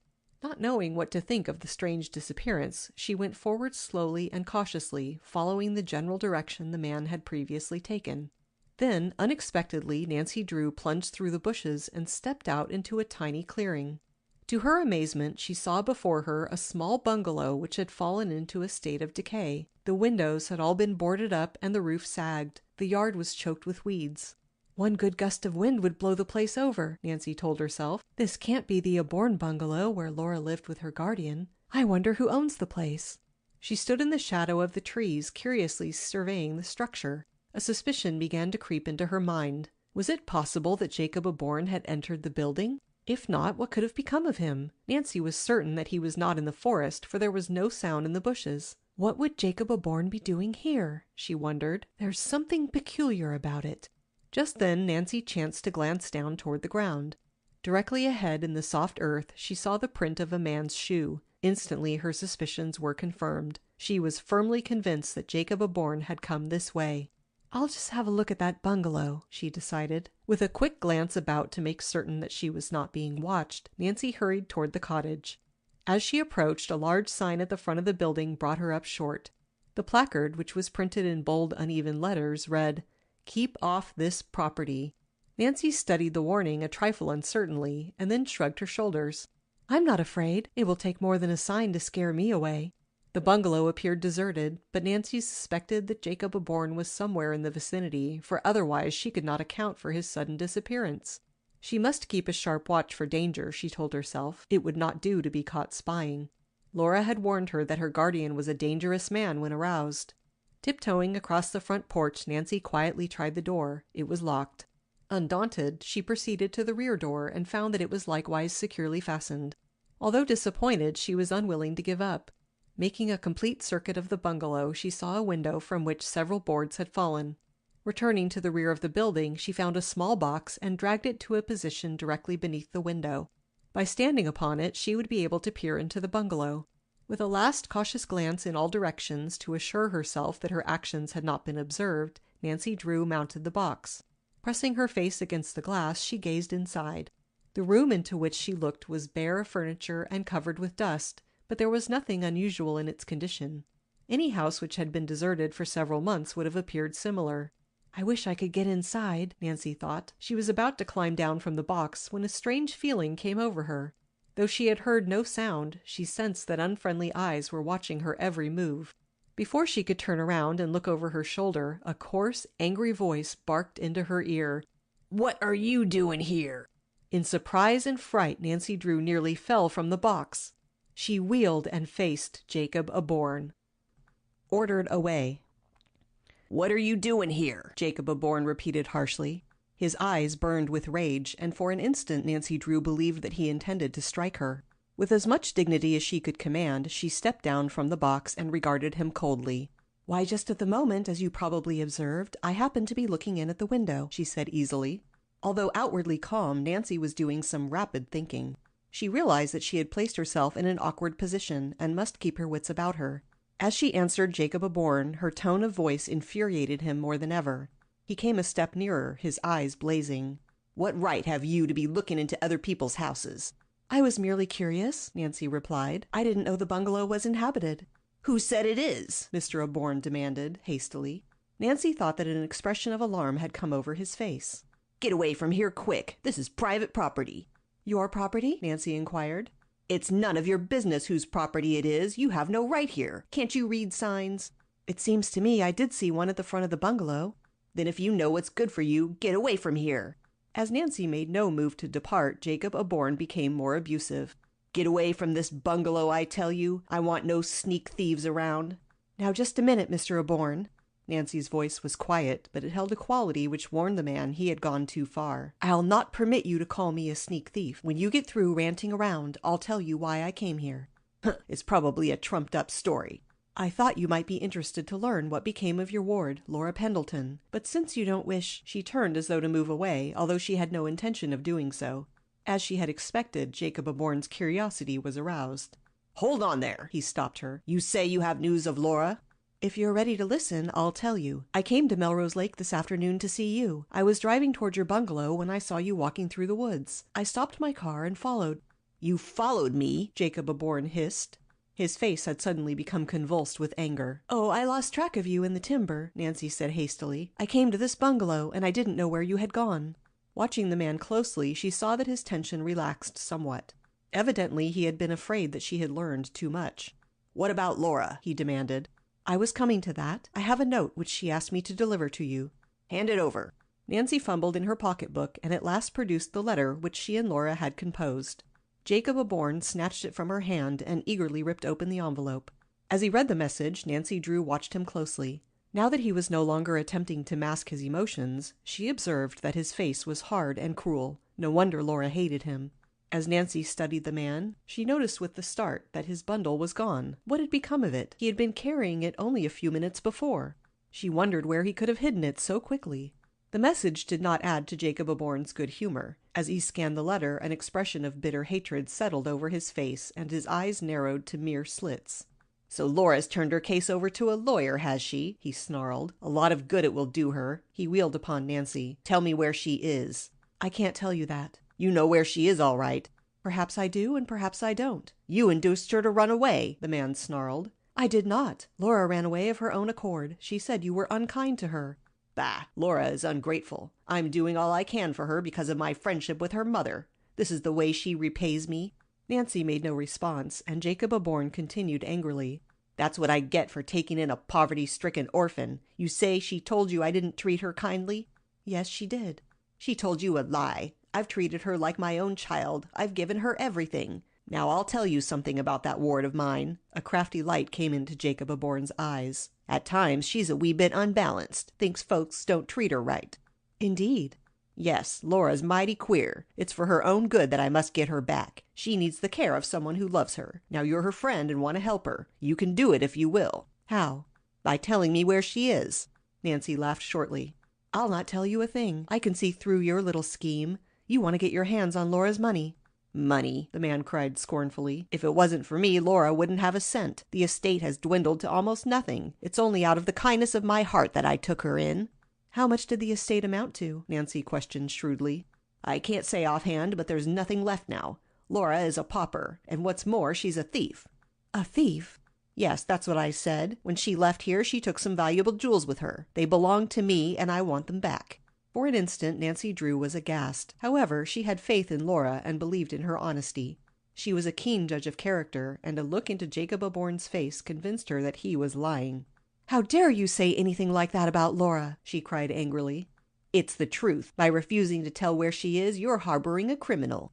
Laura a criminal? It's ridiculous. Laura is my ward. I have a legal right to her. Will you tell me where she is?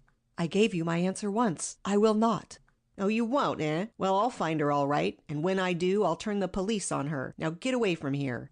As Nancy hesitated, uncertain what to do, Jacob Aborn picked up a stick from the ground and started toward her menacingly. Move, he ordered harshly. Nancy Drew backed away, for she saw that he intended to harm her if she continued to defy him. Turning, she ran swiftly toward the timber. Come back here, exclaimed Jacob Aborn. Come back. I want to talk to you. Nancy paused in her flight. What do you want now? Perhaps we can come to terms. What kind of terms? I might make it worth your while to tell me all about Laura, said the man ingratiatingly. Oh, indeed. If that's the sort of person you are, Mr. Aborn, you'll get nothing out of me, returned Nancy indignantly. Then you clear out, and clear out quick, roared the irate man, and took several steps toward her, flourishing his stick menacingly. "You dare touch me, and you'll wish you hadn't," returned Nancy defiantly. Yet she thought that prudence would be the better part of valor, and so she kept on toward the timber, and was soon out of sight of the man who kept gazing after her in a manner that showed his evil disposition. Nancy bides her time.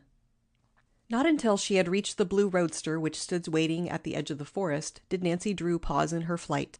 As she climbed into the automobile, she cast a glance over her shoulder and was relieved to see that Jacob Bourne had not followed her. "I believe that man intended to strike me," she thought grimly. "He became positively vicious when I refused to tell him where Laura is. It's plain that he intends to get her back if he can, and it's up to me to prevent it. I'm not sure what his game is, but I intend to find it out." Nancy started the motor, and after backing around in the narrow road, drove slowly toward the main highway. She felt that she had made a number of important discoveries concerning Laura's queer guardian, but just how she could utilize the information she did not know. She was inclined to believe that there was something rather mysterious about the deserted bungalow in the woods.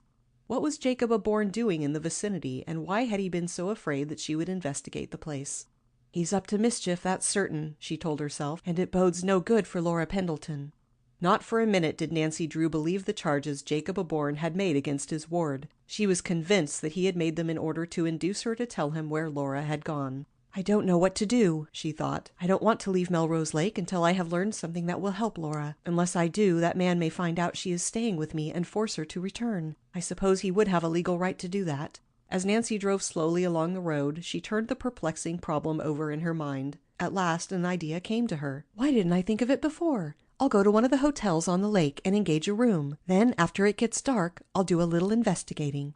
Nancy recalled that Laura had told her there were several nice hotels a few miles farther on, and at once she determined to stop at the first one she came to. Presently she approached the Beach Cliff Hotel, and as it appeared satisfactory, she registered and engaged a comfortable room overlooking the lake.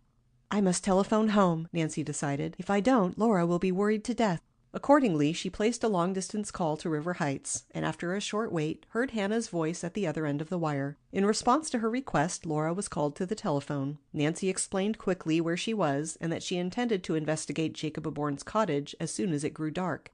There was a pause, and then Laura's anxious voice reached her. "Oh, Nancy, I'm afraid to have you try that." "I'm sure I've struck a clue, Laura, and it would be foolish of me to come home without investigating." "Do be careful." "I will," Nancy promised. "Has Father come back from St. Louis yet?" "No, he hasn't returned."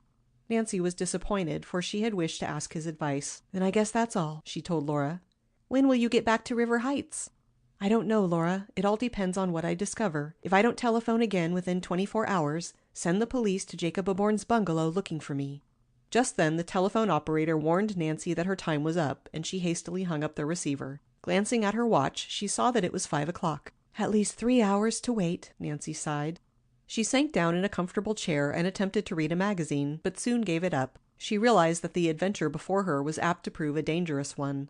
Although unafraid, she was somewhat nervous and waited impatiently for nightfall. "I wish I had brought Dad's revolver," she thought. "I may need it before I get through." It was Nancy's plan to visit Jacob Bourne's residence on the lake, and, if she had sufficient time, the deserted bungalow she had accidentally noticed in the forest.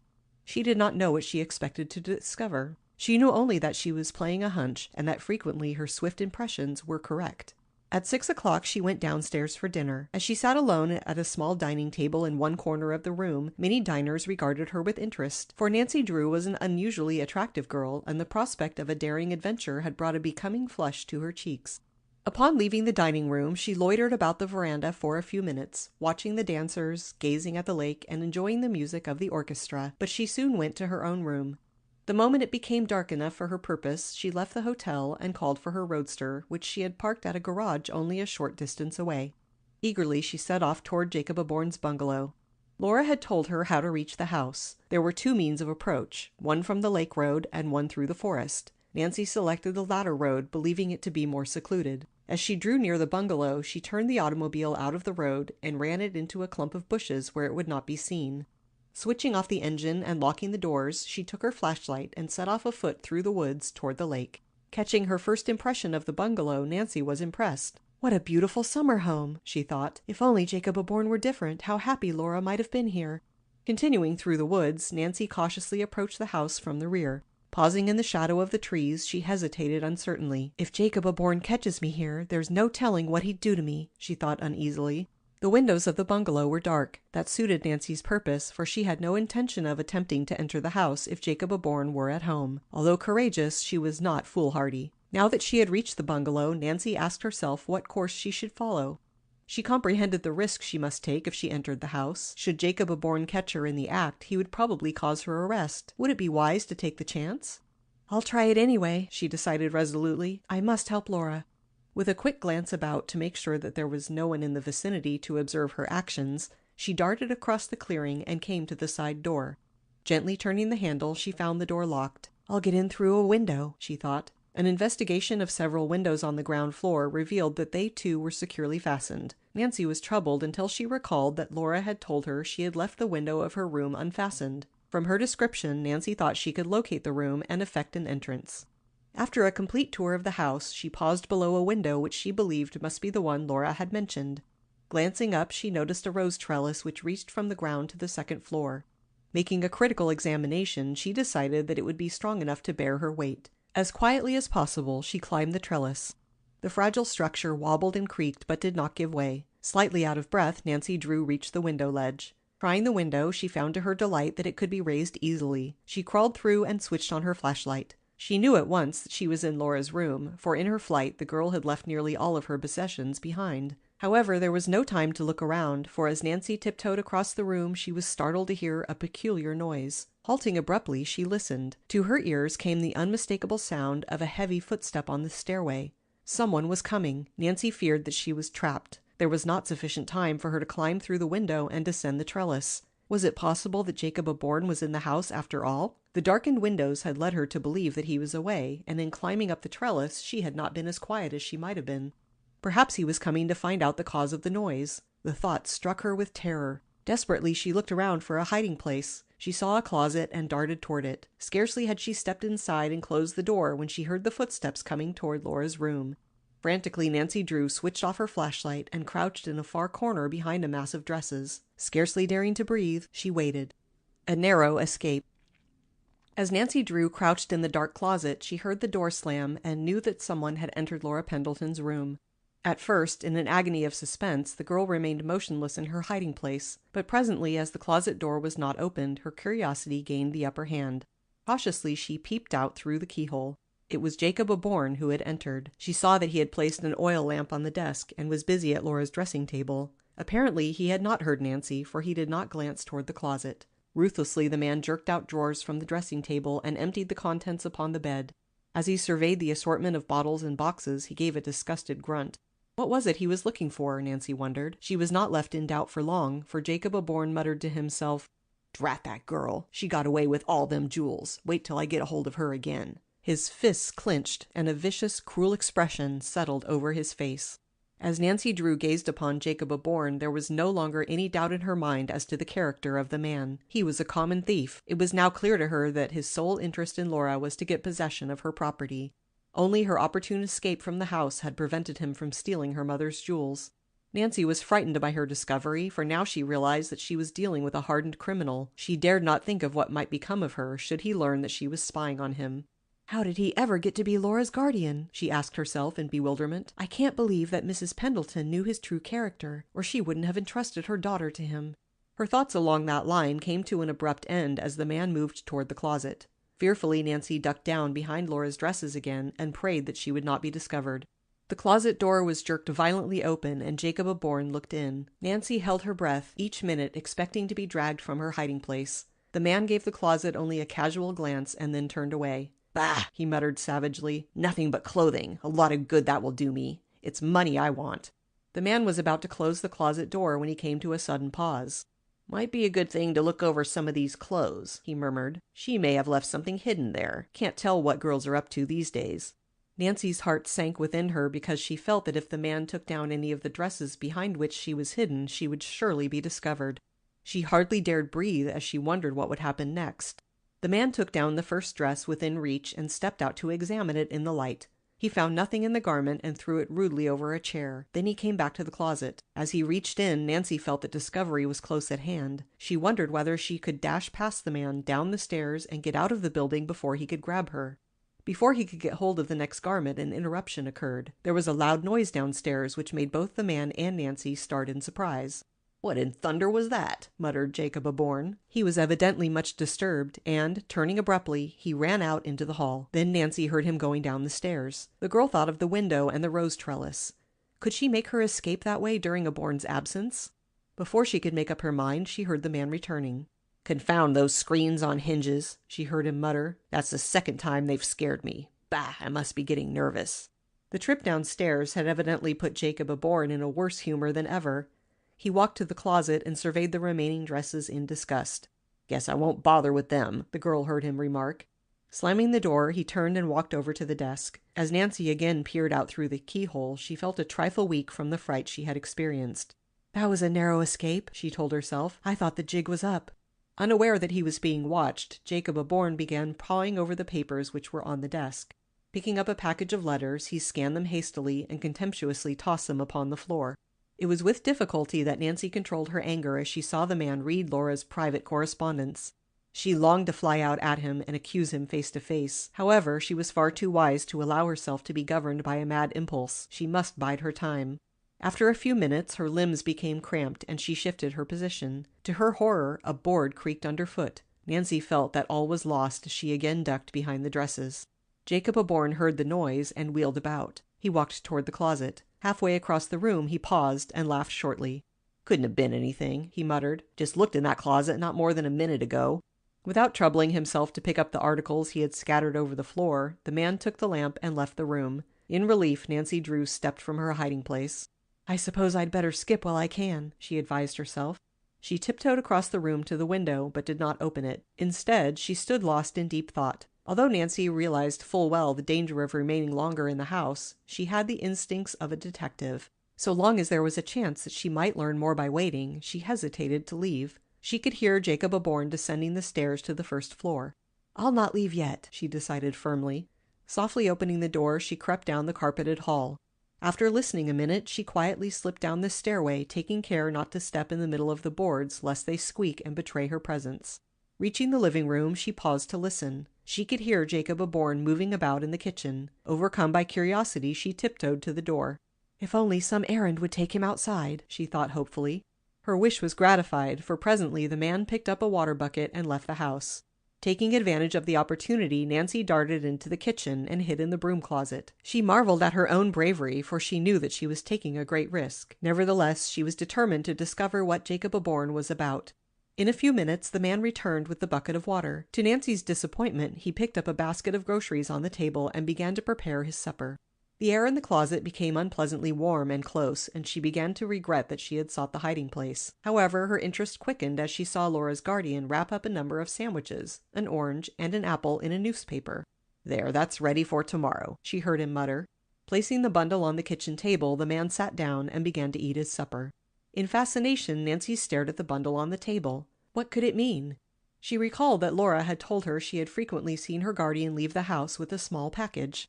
Did Jacob Aborn always carry food in the bundle? If so, what became of it? Nancy Drew was puzzled, and the more she tried to think of an explanation, the more bewildered she became. Certainly she had stumbled upon a mystery.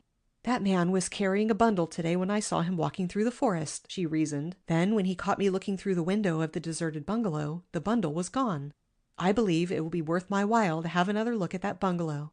Now that she had stumbled upon what she considered a valuable clue, Nancy Drew was eager to get away from the house, but so long as Jacob Aborn remained in the kitchen, she was held a prisoner.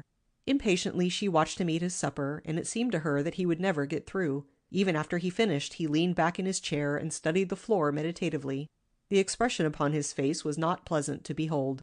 "I'll venture he's cooking up some dirty scheme," Nancy told herself. At last the man pushed back his chair and picked up the oil lamp.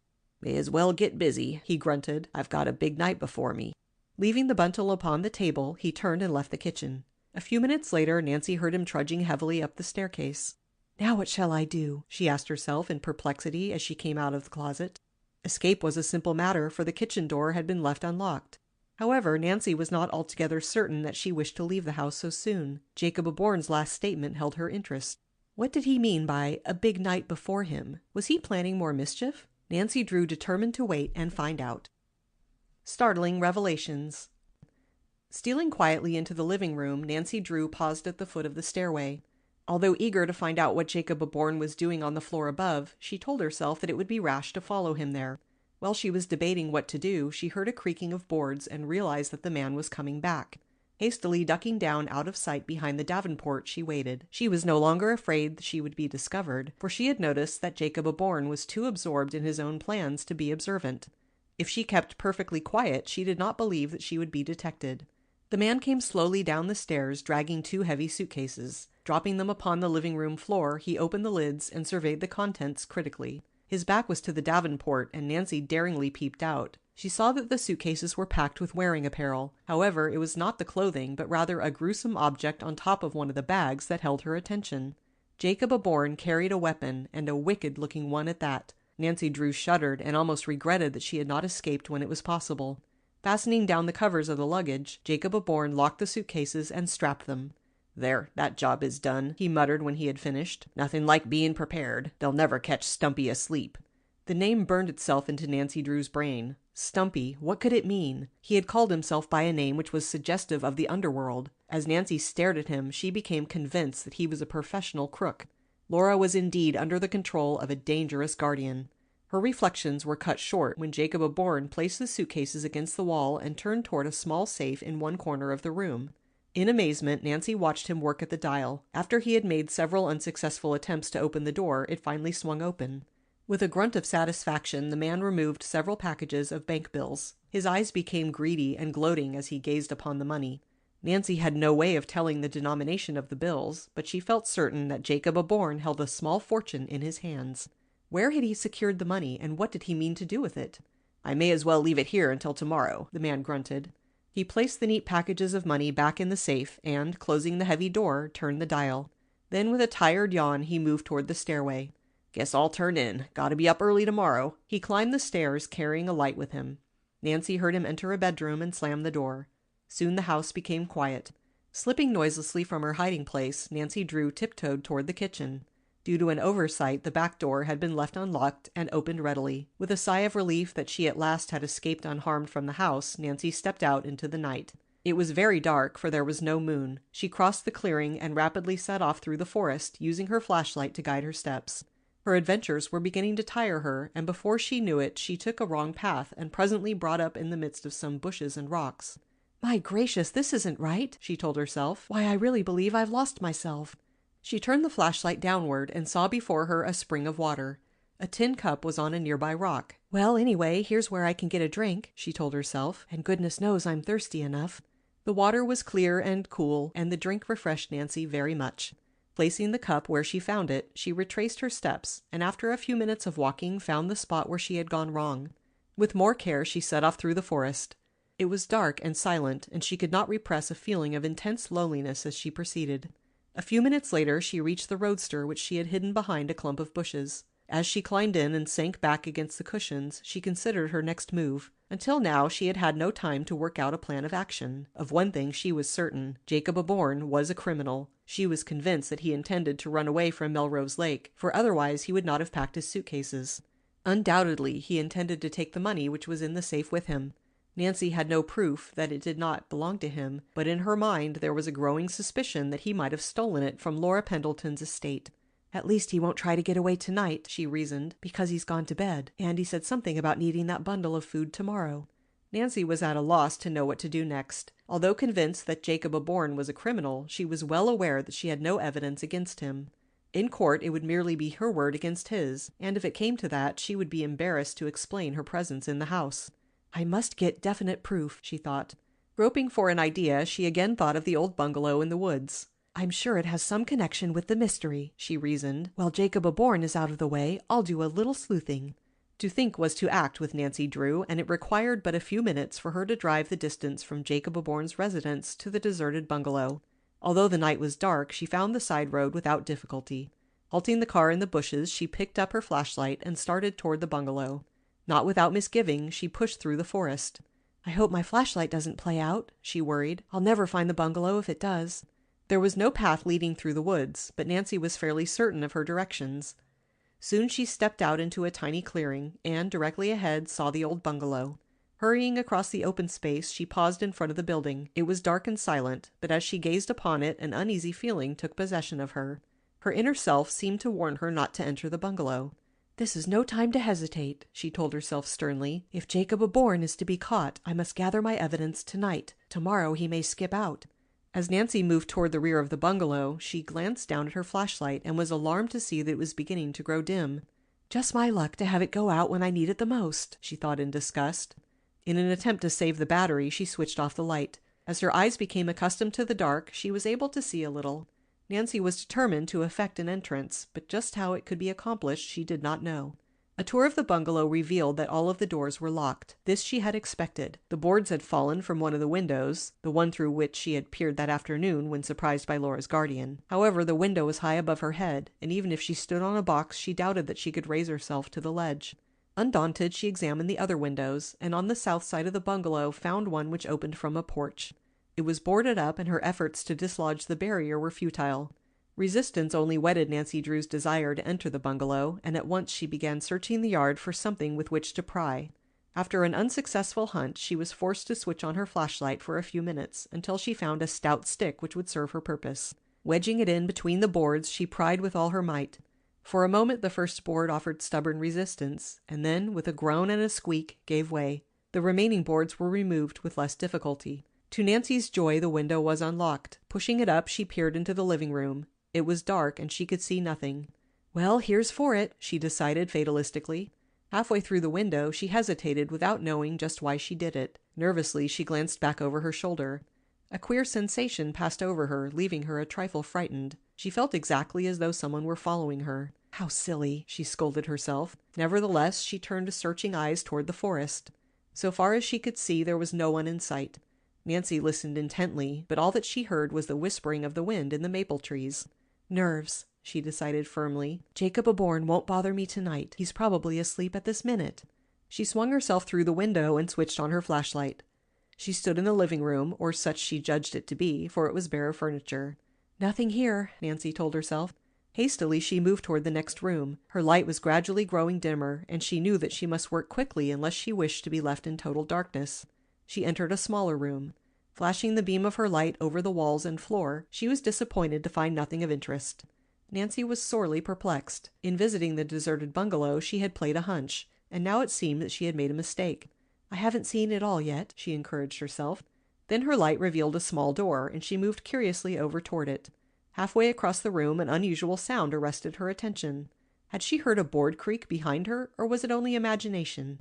After hesitating a second, Nancy Drew again started toward the door. As she reached out to grasp the knob, her body became tense. This time there was no mistake. She heard a peculiar sound which seemed to come from the floor. It sounded like a groan, was the thought which flashed through her mind. Was it possible that someone was imprisoned in the cellar? The fear that some person was in distress gave her the courage to open the door. As it swung back, she saw before her a long flight of stone stairs leading down into darkness. A gust of cold, musty air struck her in the face and momentarily repulsed her. Nancy glanced nervously at her flashlight. She told herself that the battery could not last much longer. Already the light was so dim that she could barely see the steps in front of her. Should she investigate the cellar? She had no idea what it might reveal, and the thought of being caught below without a light sent a cold shiver over her. Yet Nancy felt that she was about to stumble upon the real secret of the old bungalow, and the thrill of anticipated victory urged her forward. Cautiously she descended the steps, one at a time.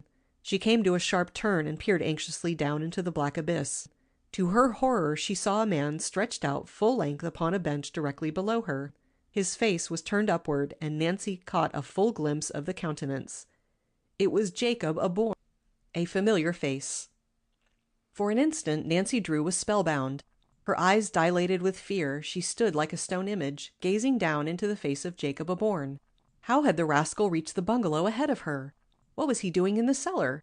A dozen questions flashed through her mind, but the one which troubled her the most was whether or not the man had seen her. As Nancy was held in a paralysis of fear, the light in her flashlight flickered again. Then it went out, leaving her in total darkness. Sheer panic took possession of Nancy. Turning, she gave a low cry and stumbled up the stairway. Jerking open the door at the top, she ran through the room. Her flight was abruptly checked as she crashed into a table. Reaching out to catch herself from falling, Nancy's hand touched an object. Eagerly she felt of it and discovered that it was a lantern. Snatching it up, she stumbled on. Coming to a door, she pulled it open. To her chagrin, she ran into a wall. She had entered a closet. Frantically, she rushed out again and found another door to the left. She had made no mistake this time, and to her relief found herself in the living room. In desperate haste, she reached the window and, climbing through, leaped to the porch. Fully expecting to hear a shot behind her, she ran as fast as she could across the clearing to the forest. Breathless, she reached the shelter of the trees and paused to look back. To her astonishment, she was not being followed. Jacob Aborn was nowhere in sight. The old bungalow appeared as deserted and silent as before. "That's queer," she told herself. "Perhaps he didn't see me after all." A moment's serious consideration convinced her that this reasoning was not logical, for she had made a great deal of noise clattering up the steps. It was inconceivable that he had not heard her when she stumbled into the table, nearly overturning it. "I don't believe I imagined it," she thought in perplexity. "I'm sure it was Jacob Aborn I saw in that cellar. But how did he get here ahead of me?" She gravely reflected for a minute. Laura's guardian had retired to his bedroom before she had slipped from the house. Presumably she had left him sound asleep. How could he have dressed and reached the bungalow so quickly? "I wonder if it could have been Jacob Aborn," she mused. "After I left his house, I didn't waste a minute. I came directly here in the roadster. He couldn't have beaten me to it unless he flew." For several minutes Nancy Drew stood in the shadows of the trees watching the bungalow. After considerable time had elapsed and still no one appeared, she began to grow curious as well as impatient. "I know there was someone in that cellar," she assured herself, "and I'd like to find out who it is. If I only had a light, I'd be tempted to go back." As the daring thought occurred to her, she glanced down and noticed that she was still clutching the lantern which she had snatched from the table as she ran. She had picked it up purely on impulse, without thinking that she might use it later. Now she decided that it would serve a useful purpose. There was only one drawback: it was not lighted. "A lot of good it will do me without a match," she murmured in disgust. As she stood staring gloomily at the lantern, she feared that she must admit defeat. Brave as she was, she hesitated to return to the bungalow without a light to guide her. If only she had brought an extra flashlight battery with her, or her father's revolver. "I wouldn't be afraid if I had some way to protect myself," she told herself, "or if I could see where I was going." As she stood gazing moodily at the old deserted house, a thought came to her. Eagerly she began to search through her pockets. To her delight, after thrusting her hand into the last pocket, she brought out a small box of matches. She had used the matches while in camp at Moon Lake, keeping them in a waterproof container for an emergency. She had carelessly left them in her dress pocket, and upon returning home had forgotten all about them. For once her negligence had been to her advantage. Hastily opening the box, she found several matches left. Examining the lantern, she was encouraged to discover that it was nearly full of oil. Striking a match upon a stone, she applied it to the wick. Before the wick ignited, a mischievous gust of wind extinguished the flame. Nancy tried again, and, to her disgust, the second match met a similar fate. In alarm, she felt in the box. There was only one match left. If she failed in her next attempt, she would be without a light. Stepping back into the forest so that the wind would not strike her, she hopefully struck the last match. As the flames spurted up, she applied it to the lantern and was gratified to see it ignite the wick. "I'd better cover the lantern while I cross the clearing," she advised herself. "I don't want to make myself a gun target." Stripping off her sweater, she wrapped it around the lantern and then set off toward the bungalow. As she stole cautiously forward, she frequently paused to listen. No unusual sound disturbed the tranquility of the night. The old bungalow was as quiet as a tomb. The queer place looked unusually queer at this hour of the night, and it was no wonder that Nancy paused as she gazed upon it. "There's some terrible mystery here, I'm sure of it," she breathed to herself. "I've got to be careful. I don't want to be caught napping." The girl looked around her in all directions. No one was in sight, and not a sound disturbed the silence. For one brief instant, as she drew closer to the building, Nancy had an inclination to turn and flee. Then she braced herself. "I won't do it," she told herself. "I came here to find out what all this means, and I'm going to do it. Nancy Drew, don't be a goose.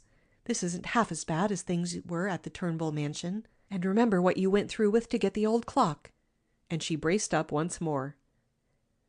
After a slight hesitation, Nancy Drew crept up on the porch. For the second time that evening she experienced an uneasy sensation. It was not so much the fear that she was running into danger as it was a feeling that she was being followed. Boldly she thrust her head and shoulders through the window. Nothing but an oppressive silence greeted her. "Have I been dreaming?" Nancy thought in perplexity. "Is it possible there's no one in the bungalow after all?" Somewhat impatient at herself, she placed the lantern upon the floor and climbed through the window. Picking up the light, she flashed it about the room. Reassured, she tiptoed forward. A board creaked underfoot and she paused nervously. Then from below she heard a peculiar noise. It sounded like a moan of pain. Startled, Nancy Drew held herself rigid, scarcely daring to move a muscle. As she listened, she heard the sound again. This time she knew there was no mistake. Someone had groaned. "Oh, what shall I do?" she asked herself nervously. "Who can it be?" At that moment a pitiful cry arose from the floor below. "Help!" Nancy opened her lips, but no sound issued forth. She tried again, and scarcely recognized her own voice. "Who's there?" she demanded shakily. The only response was another feeble call. "Help! Help!" The cry echoed through the deserted bungalow, ending in a plaintive wail. Then the house became silent. What Nancy discovered. When Nancy Drew heard the cry for help, she no longer considered her own safety. The thought that someone might be in pain drove her to action. Summoning all her courage, she hurried to the cellar door and opened it. Reaching the first landing, she stood listening quietly. The scratchy rustling of a mouse in a wall nearby caused her to catch her breath. "Why, it's only a mouse," she told herself. "I'm certainly not going to let that scare me." Nevertheless, she came to a standstill and did not attempt to move again until the sounds made by the mouse had died away entirely.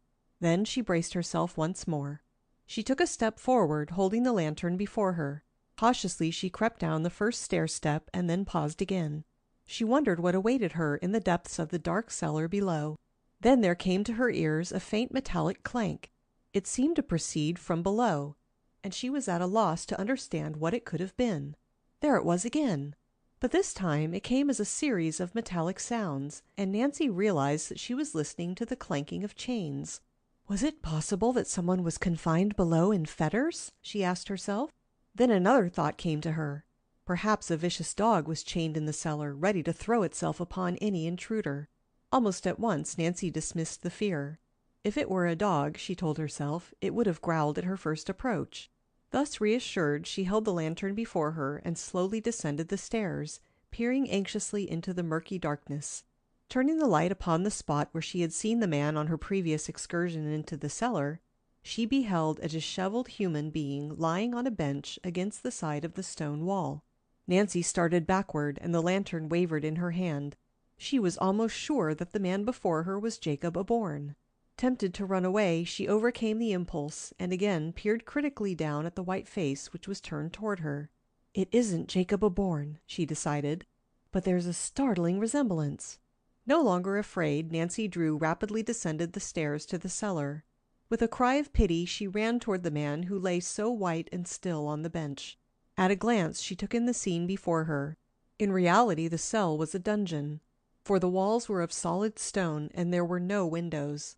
Not a ray of light filtered into the horrible place. The room was damp and musty, and as she accidentally brushed against a wall, it felt clammy and cold to the touch. A heavy chain was fastened to the wall above the bench. To Nancy's horror, the end of the chain was attached to the prisoner in such a way that it allowed him some freedom of motion and yet held him captive. "Oh!" Nancy cried as she gazed upon the imprisoned man. The prisoner did not stir. He lay perfectly still upon the bench. "Oh, he can't be dead," Nancy whispered fearfully. Dropping down on her knees, she felt the man's pulse. It was faint, but regular. "He's just unconscious," she thought in relief. The strain of realizing help was near must have been too much for him. She fell to work, chafing his wrists, and for the first time noticed the cruel crimson marks which had been caused by the chains. "I wonder what fiend is responsible for this?" she asked herself angrily. Now that she gazed directly into the man's face, she wondered how she could have mistaken him for Jacob Aborn. To be sure, the two men were of the same build, although the prisoner appeared gaunt and thin as though he had not been properly fed during his captivity. Their features were similar also. But while Jacob Aborn's face was characterized by harsh lines, the prisoner had a gentle, kind expression. Nancy Drew did not further concern herself with the man's appearance, for she was alarmed that he did not recover consciousness. "I must do something," she thought desperately. "Perhaps I can find some water." Catching up the lantern, she mounted the stairs 2 at a time. Reaching the kitchen, she was overjoyed to see a pump at the sink. After a search through the cupboards, she at last found a leaky tin vessel which would serve her purpose. Quickly filling it, she rushed back to the cellar. Wetting her handkerchief, she applied it gently to the prisoner's forehead. When he did not revive, she sprinkled a little of the water on his face. The man stirred slightly and moaned. Encouraged, Nancy again soaked her handkerchief and applied it to his head. She saw that he was regaining consciousness. Then the prisoner's body twitched violently and his eyes fluttered open. "Help!" he called feebly. Nancy saw that the man was delirious. "Help has come," she said gently. "Don't try to struggle. You are in the hands of a friend." "Friend?" the man asked stupidly. As he attempted to raise himself to a sitting position, Nancy helped him. "Didn't think help ever come," he murmured weakly. His eyes, which were bright with fever, fastened upon the pan Nancy held in her hand. "Water?" he begged thickly. Nancy handed over the basin with alacrity, and the man drank greedily. "First I've had to drink in 24 hours," he said more steadily. He stared at Nancy as though he had not seen her before. "How did you get here?" he demanded. "I heard your cries for help." "Oh, yes, I remember now. I heard someone coming and I called out. That was the last I remembered." "Who are you?" Nancy questioned. "Why are you in chains?" A bitter expression passed over the prisoner's face. "I am here through the trickery of Stumpy Dowd, a notorious criminal." "And your name?" Nancy gasped. "Jacob Aborn." "Jacob Aborn?" she echoed. "Then—" "That rascal, Stumpy Dowd, is impersonating me," Jacob Aborn finished for her. "I don't understand." "I don't wonder at that, miss." He groped for a name. "Drew," Nancy supplied. "I'm only beginning to comprehend the trick that was played on me by that scamp. And poor Laura, heaven knows where she is at this moment." "She's safe. I left her at my home in River Heights." "I'm thankful for that. It nearly killed me to think she might be in the hands of that crook." "Tell me the entire story," Nancy begged. "What do you know about Stumpy Dowd?" "I know enough to send him to prison for the rest of his life. He's a fraud. This isn't the first deal he's been mixed up in. He's trying to get his hands on Laura Pendleton's fortune. I'm afraid he has everything by this time." Jacob Aborn buried his hands in his face. "How did Stumpy get you here?" Nancy questioned. "One night about 2 weeks ago he came to my house, the bungalow on the lake, on the pretense of seeing me about a business matter." "Then you own that house that Stumpy is living in," Nancy interrupted. "Yes, I thought it would make a nice home for Laura." "Well, Stumpy came to see me, and as soon as he began to ask questions about the Pendleton estate, I was suspicious. Finally, I ordered him from the house. He drew a gun on me." "And there was no one to help you?" "No, I had intended to leave for Moon Lake the following day and had given the servants a vacation. I was alone in the house. I put up a fight, but when I was semi-conscious from a blow on the head, that scoundrel forced me into this deserted bungalow."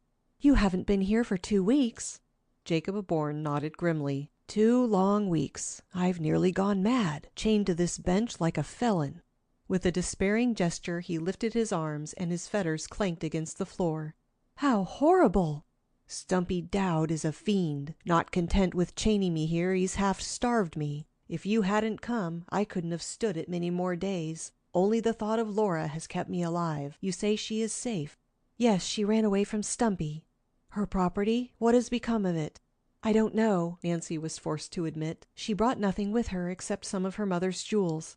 "Then Stumpy Dowd must have his hand on every dollar of the fortune," the man groaned. "A rich haul it will make, too." "Laura is wealthy?" "Yes, her mother left her a sufficient fortune." "I can't understand why Stumpy remained near here after he secured the property," Nancy commented. "There are 2 reasons. First, nearly all of Laura's property was tied up in stocks and bonds, gilt edge, of course. Stumpy was forced to impersonate me long enough to convert the securities into cash. At least that's what I suspect." Nancy nodded thoughtfully. "And the second reason, I've led him to believe that he hasn't secured all of Laura's property. Stumpy is greedy, and it's his nature to get his hands on everything. He has tried to force me to tell what became of the remaining securities." "You wouldn't tell?" "I couldn't if I wished." "Then he has everything in his possession now, has he?" "Everything except the jewels. How can I ever face Laura again?" "Don't think about that," Nancy returned quickly. "It wasn't your fault. Stumpy Dowd is a very clever crook, but he won't get away this time." "Is he still at Melrose Lake?" Jacob Aborn asked eagerly. "If we could only capture him." "Rest assured we will, but we must work quickly. I happen to know that he is planning his escape. I think he intends to get away tomorrow. He has Laura's money in the safe." "Then if we set the police on him tonight, we'll save the fortune." "Exactly. But first we must get away from here."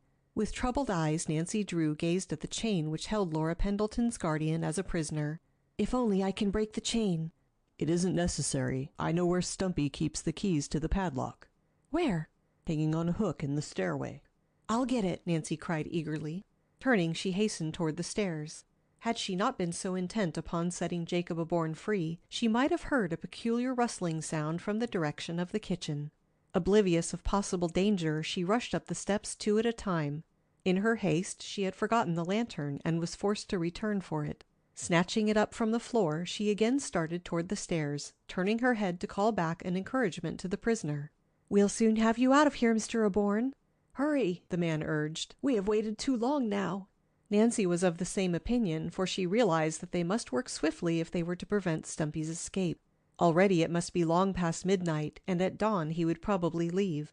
Anxiously she moved the lantern up and down, illuminating the dingy walls of the staircase.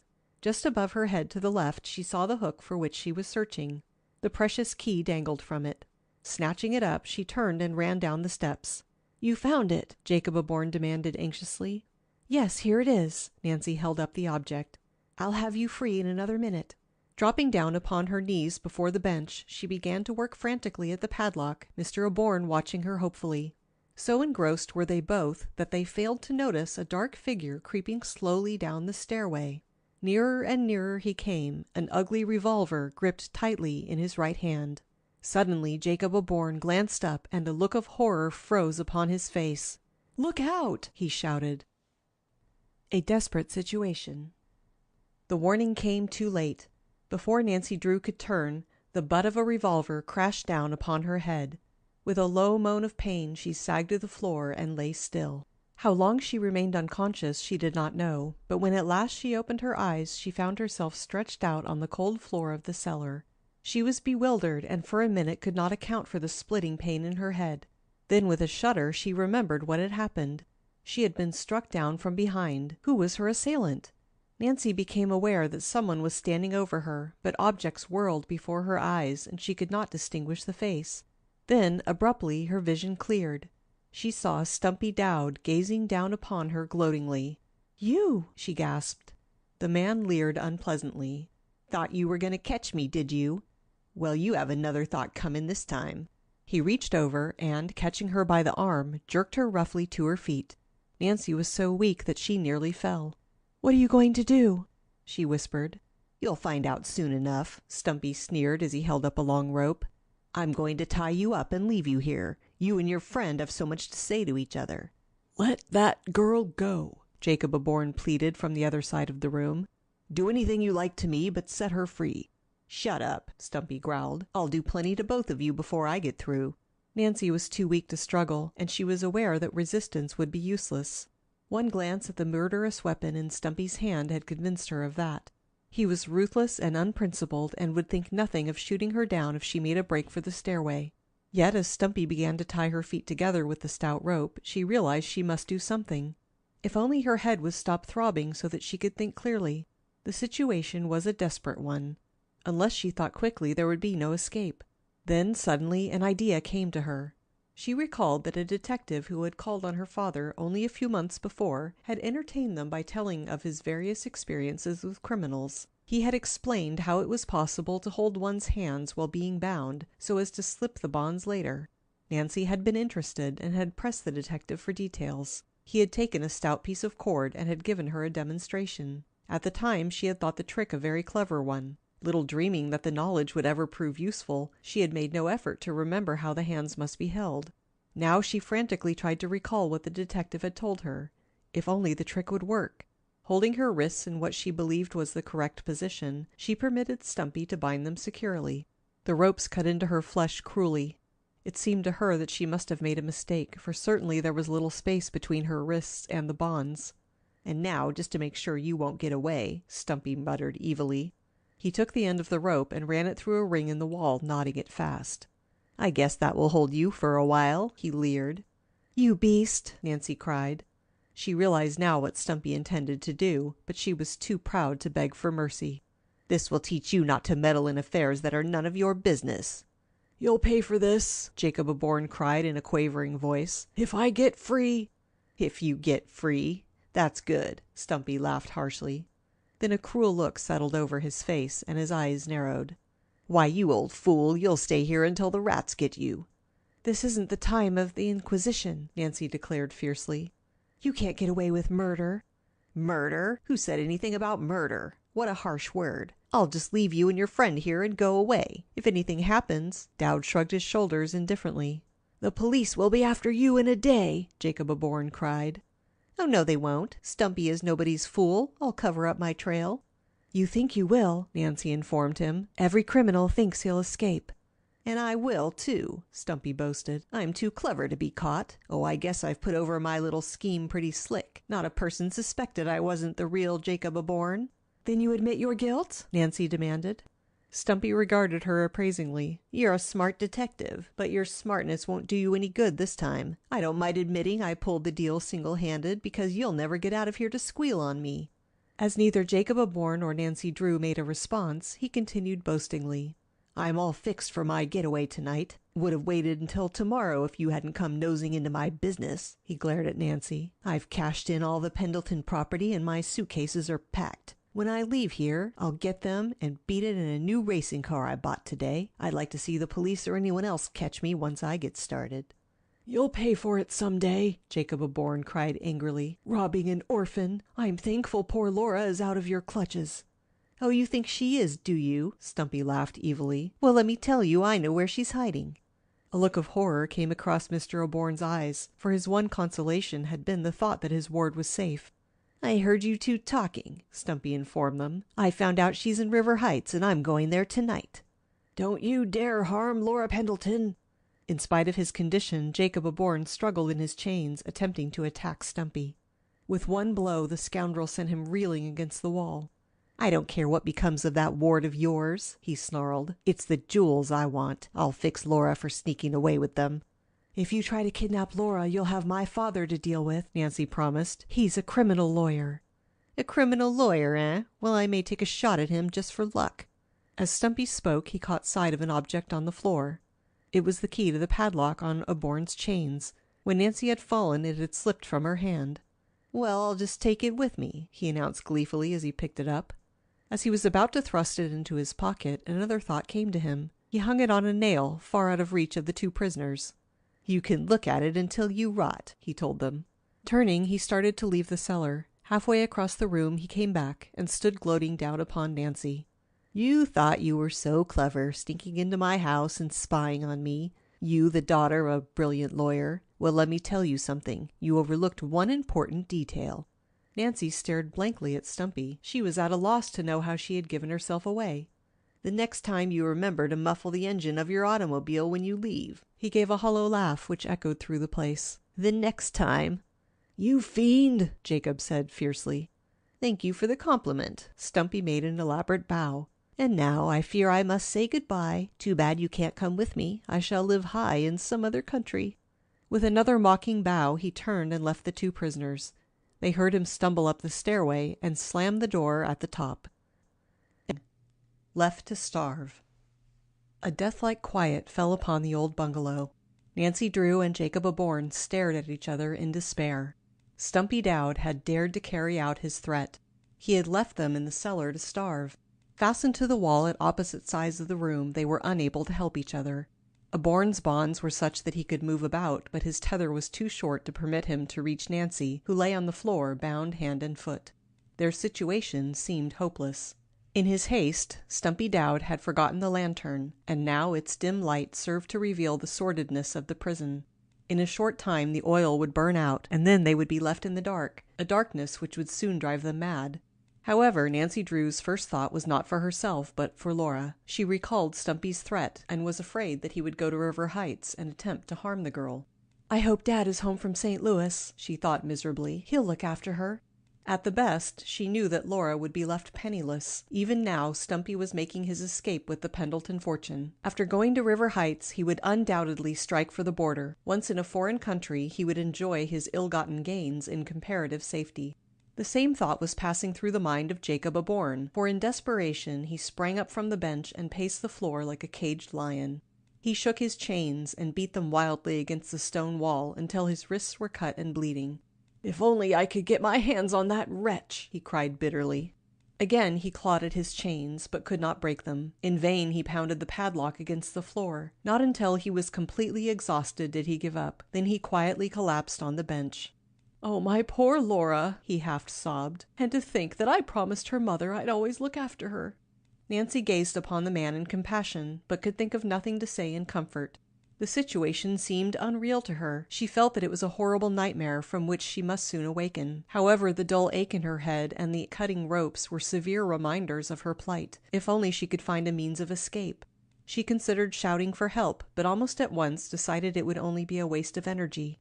The bungalow was located in a desolate portion of the forest, and seldom did anyone pass near the spot.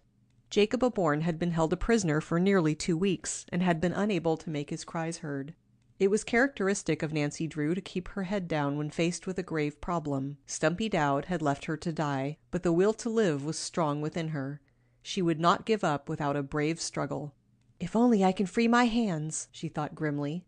She glanced down at the ropes meditatively. To the eye there was no space between the thongs and her wrists, and yet, if she had made no mistake, she should be able to move her hands in such a way that she could slip out of the ropes. If only the trick would work! Giving her wrists a peculiar twist, she was elated to find a little slack in the ropes. She tried to slip her hands from the bonds, but could not. However, Nancy was not ready to give up. She hoped that by moving her hands back and forth, she would eventually be able to free herself. Frantically, she began working at the ropes. After a few minutes, her wrists became chafed and tender, but the knowledge that she was making a little progress gave her new courage. After a time, Jacob Aborn sat up on the bench at the opposite side of the room. He said nothing as he watched her work, and his very silence told Nancy that he had given up all hope of escape. Presently, however, his interest quickened. "You're getting it?" he demanded eagerly. "I think so," Nancy returned. Grimly she struggled to free herself. Her hands and wrists were now bleeding, but she was oblivious of the cuts and bruises. The realization that Stumpy Dowd was speeding toward River Heights to make trouble for Laura drove her to more frantic efforts. She must escape. Then, without warning, the light in the lantern went out and the room was plunged in darkness. The supply of oil had been exhausted. Nancy found it more difficult to work, but she kept doggedly on. Each minute seemed an eternity. Then, after a quarter of an hour, success was hers. With a cry of pleasure, she pulled her hands free from the ropes. "I did it!" she cried. Jacob Aborn sprang up from the bench, his chain clanking loudly against the floor. "Then we'll escape. We may be able to catch that scoundrel yet." Nancy did not respond, for she was working grimly at the ropes which bound her feet. Stumpy had tied the knots securely, and they were stubborn. She could have severed the ropes in an instant with a knife, but was forced to pick them out with her fingers. It was tedious work. "There!" she exclaimed as she untied the last knot. "I'm free!" She sprang to her feet and tottered uncertainly. The blow on her head had left her dizzy, and her limbs were cramped from lack of circulation. Leaning weakly against the wall, she recovered her equilibrium. "Have courage," she called out to Jacob Aborn. "I'll set you free in a minute if I can find the key." "It's hanging from a nail on the north wall," Mr. Aborn directed her eagerly. Stumbling across the cellar, Nancy groped about on the damp wall. Stumpy had hung the key in plain sight of his 2 victims as a means of torturing them, but now his action served them to advantage. Nancy struck a nail with her hand, and the key clattered down at her feet. Fumbling about in the dark, she found it and ran to Jacob Aborn's side. Quickly working at the padlock, she set the man free. The chains fell to the floor with a loud thud. "Now to catch Stumpy Dowd," she cried. "We must hurry or he will get away." "He had to go back to the house after the money," Jacob Aborn said tensely. "We may catch him there." In pursuit. Nancy Drew urged Jacob Aborn to make haste, for she little realized to what desperate physical straits his long imprisonment had brought him. At the exultation of being free of his bonds, he had leaped to his feet in the dark cellar, eager to rush to the bungalow on the lake, before Stumpy Dowd should have a chance to escape. But as he moved forward several steps, he felt his knees sink uncertainly. Nancy, unaware of the physical anguish Jacob Aborn was enduring, groped about in the darkness for the bottom step of the stairway leading from the cellar. Presently her foot touched it, and she called out to her companion. He dragged himself to her side, scarcely able to walk. "Are you ill, Mr. Aborn?" Nancy demanded anxiously. She could not see his face. "Oh, no," the man protested quickly. "I'm only a bit weak from being tied up like a dog in a kennel. My legs will be all right after I've used them a few minutes." But try as he would, the man was unable to climb the stairway unassisted. Nancy, realizing his predicament, reached out a strong arm to help him. Even then, Jacob Aborn was forced to stop frequently for a brief rest, leaning upon Nancy for support while he recuperated his strength. But at last the top of the stairway was reached, and he then insisted that he was able to walk without her help. Nancy led the way to the living room window, and after climbing out to the porch, assisted Jacob Aborn to crawl through the opening. "What a relief!" he gasped, filling his lungs with pure air. "This is the first decent breath I've had in nearly 2 weeks." In the east, the moon was just rising over the forest, and stars were commencing to peep through the clouds, which were now breaking up and drifting swiftly along the sky like scudding ships at sea. The cellar had accustomed Nancy's eyes to a blacker darkness than that which now faced her, and it was possible to make out objects well enough to pick the route through the forest. Yet, glancing uneasily at Jacob Aborn, she wondered if he would be able to walk the short distance to the roadster. "Do you think you can make it?" she questioned. "It isn't far to my car." "I think so," Laura's guardian declared grimly. Nancy offered her arm again, and at a slow pace they walked across the clearing. Entering the forest, they had gone but a short way when Mr. Aborn sank down on a log along the trail, breathing heavily. "I've got to rest," he murmured, his voice shaky from fatigue. "You go on without me, Nancy." "Just rest here for a moment, Mr. Aborn," Nancy said encouragingly. "I'm sure you will be all right in a few moments." She was unwilling to desert Jacob Aborn, for if she went on ahead, she was afraid he would never reach the bungalow on the lake. At the same time, she was impatient at the delay. Already Stumpy Dowd had a good half-hour's start. Unless they hurried, he would escape with Laura's fortune. Once he had left the bungalow, it would be difficult to pick up his trail again. "It's only a little way farther to the car," Nancy urged gently after Mr. Aborn had rested for a few minutes. With an effort, he arose from the log and wavered unsteadily on his feet. "I can make it now," he insisted. "We can't let that scoundrel escape." Leaning heavily on Nancy, he moved forward again, more rapidly than before. His breathing came hard, but he offered no complaint and refused to pause again even for a brief rest. His nerve carried him along. For Laura's sake, he exerted himself to the utmost. It was a walk that Nancy never forgot. Time and again, Jacob Aborn stumbled and would have fallen headlong had it not been for the sturdy support the girl gave him. "You'd better leave me and go ahead alone," he said several times. "I'm willing to try my best, but I know I can't make it." "Oh, yes, you can, Mr. Aborn," Nancy urged. "It's only a short distance now to the place where I left my roadster. As soon as we reach that, you'll be safe." "You're a very kind girl to do all this for me," murmured the exhausted man. "We've got to do it. Think of Laura." And thus Nancy urged him forward. Through the bushes and around a number of the rocks they stumbled. Once both went headlong, and Nancy had almost all the wind knocked out of her, but she picked herself up and managed to drag the man once more to his feet. "How much farther?" he whispered hoarsely. "Only a short distance," she answered as lightly as she could. "Keep up your courage and we're bound to get there." Presently, with a feeling of relief, Nancy caught sight of her automobile standing in the bushes where she had left it. Although she had not mentioned her fears to Jacob Aborn, she had been afraid that Stumpy Dowd might have taken the car. Hastily helping Laura's guardian into the roadster, she sprang in after him and took her place behind the steering wheel. With nervous haste, she started the motor and backed around in the road. The car shot forward in a burst of speed. Neither driver nor passenger exchanged a word as they raced madly toward the bungalow. Nancy had her hands full managing the steering wheel, for she was taking the rough road at dangerous speed. Driving as near the bungalow as possible, she helped Mr. Aborn to alight. Abandoning the automobile, they started afoot through the forest. As before, Nancy offered Mr. Aborn her arm, helping him along. She was relieved that he walked with less difficulty. A few minutes and they came to the clearing. Directly ahead they caught a glimpse of the house. To their disappointment, the windows were dark. "I'm afraid the bird has flown," Nancy observed quietly. "It looks that way," Jacob Aborn admitted gloomily.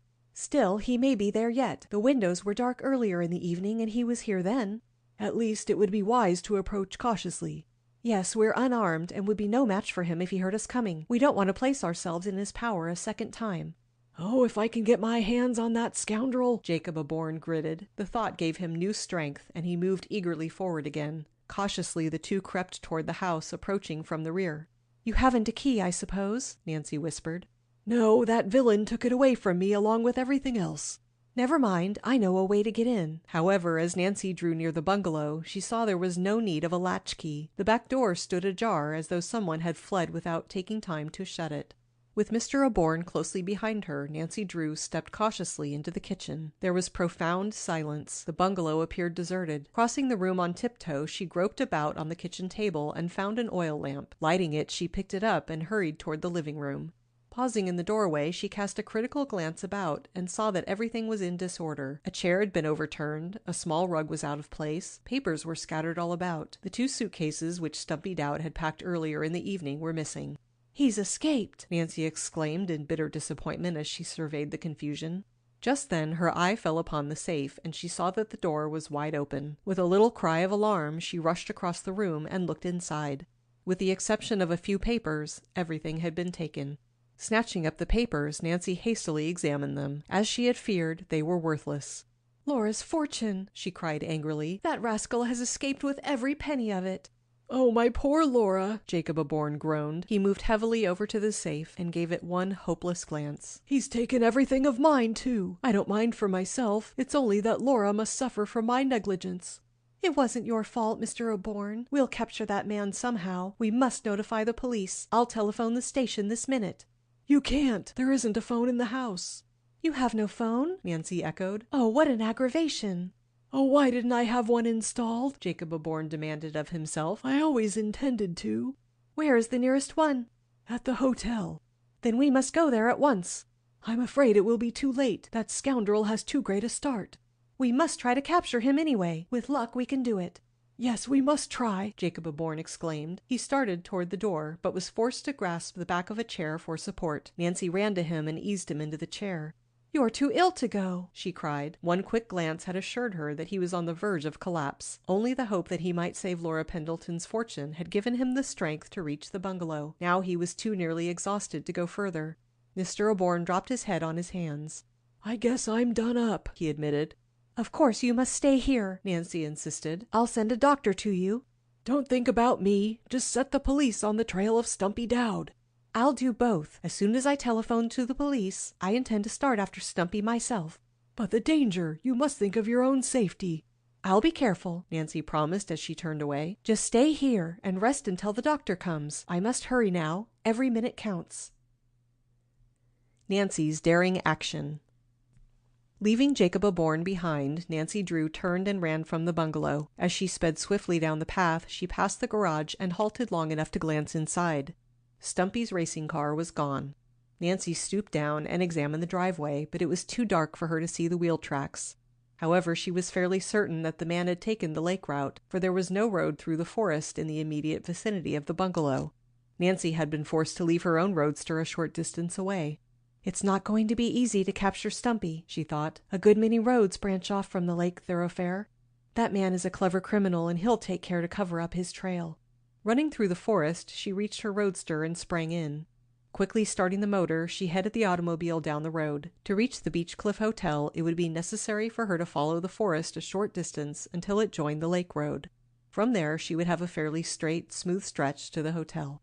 The rough forest road held Nancy to a slow pace, but when she reached the lake thoroughfare, she stepped on the accelerator, and the little car began to purr like a contented cat. She soon caught a glimpse of the lights of the hotel, and a few minutes later brought the roadster to a halt in front of the inn. Without bothering to park the car according to the regulations, she sprang to the ground and ran inside. As she entered the lobby, a number of persons turned and stared at her curiously. Nancy Drew was well aware that her hair was in disorder and that her clothing was in disarray, but she was indifferent to her appearance. Rushing to a row of telephone booths, she saw at a glance that they were all in use. Without a moment's hesitation, she rushed back to the main desk and, to the astonishment of the clerk in charge, snatched up his private telephone. "The public telephones are at the end of the hall," he told her with pointed politeness. "Sorry," Nancy apologized briefly. "This is a rush call." Placing an emergency call for the police station, she waited impatiently. The hotel clerk, who had heard her directions to the telephone operator, underwent a sudden change of expression.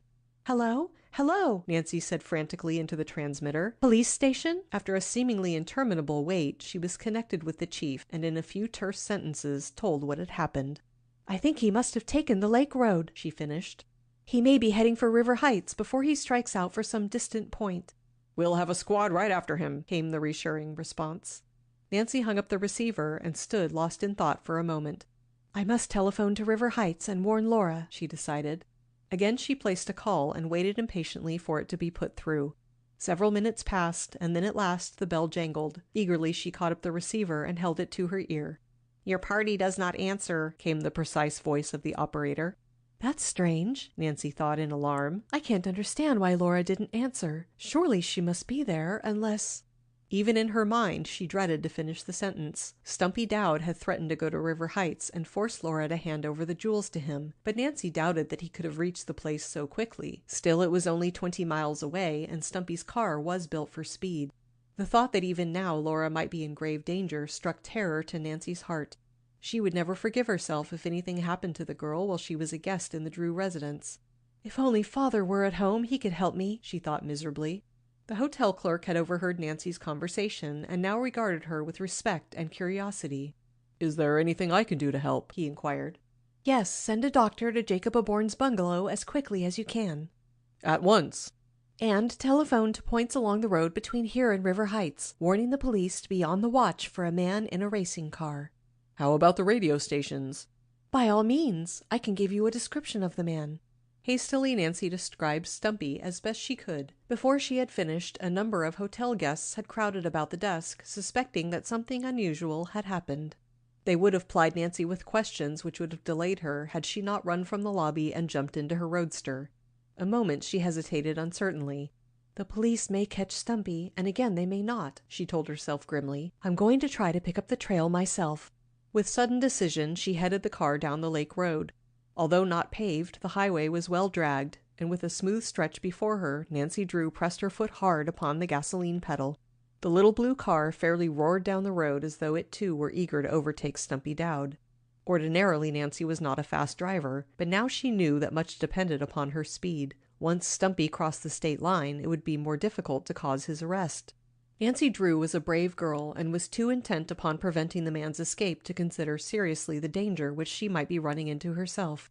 Alone and unarmed, she would find herself at a hopeless disadvantage when she met the criminal face to face.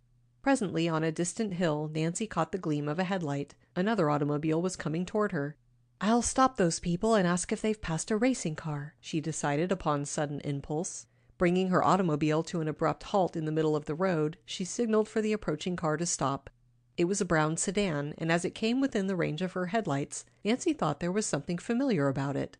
The automobile came to a stop not far from her roadster. "Hello there," a voice called out. "What's the matter?" With a start, Nancy Drew recognized the voice. Laura begins to worry.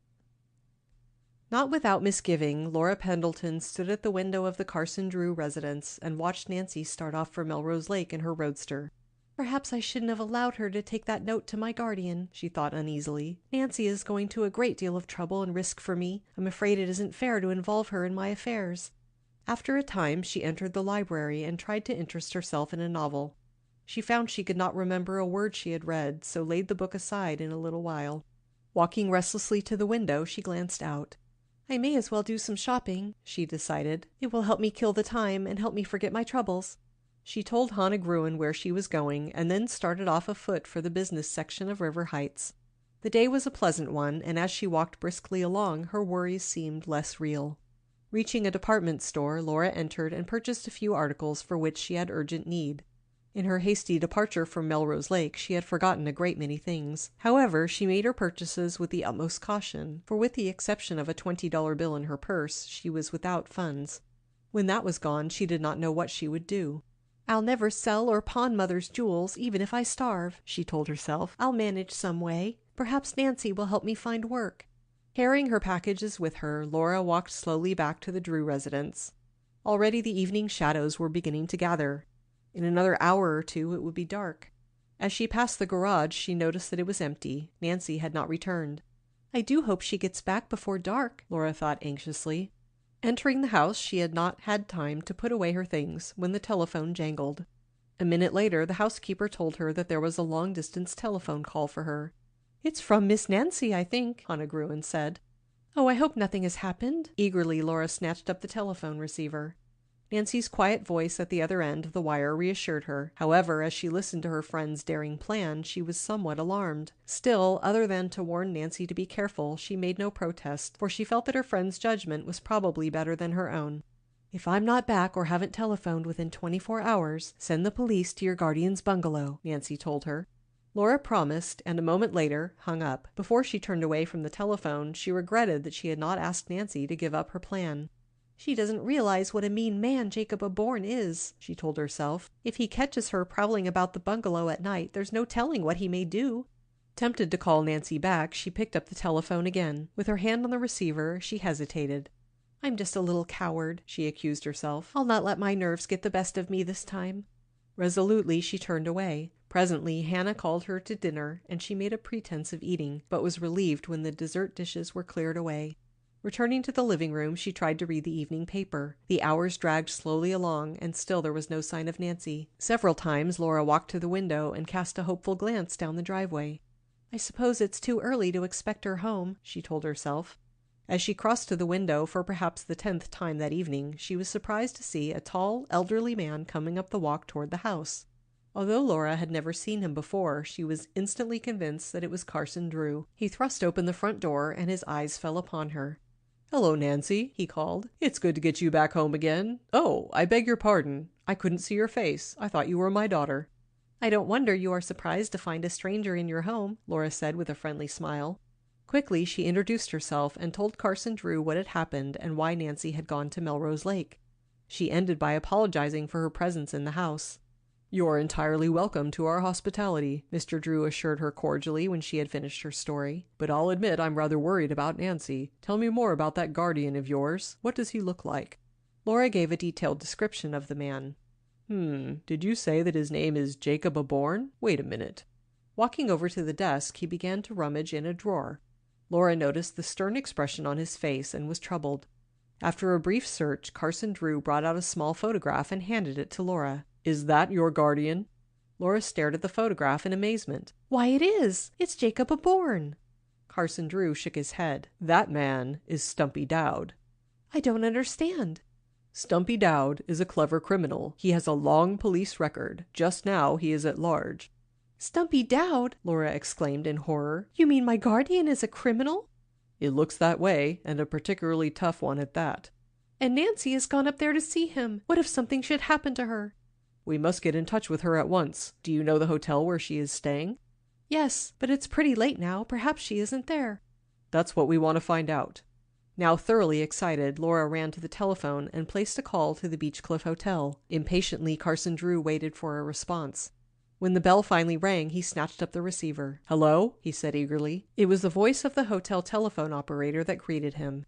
"We are unable to reach your party. Miss Drew is not in her room."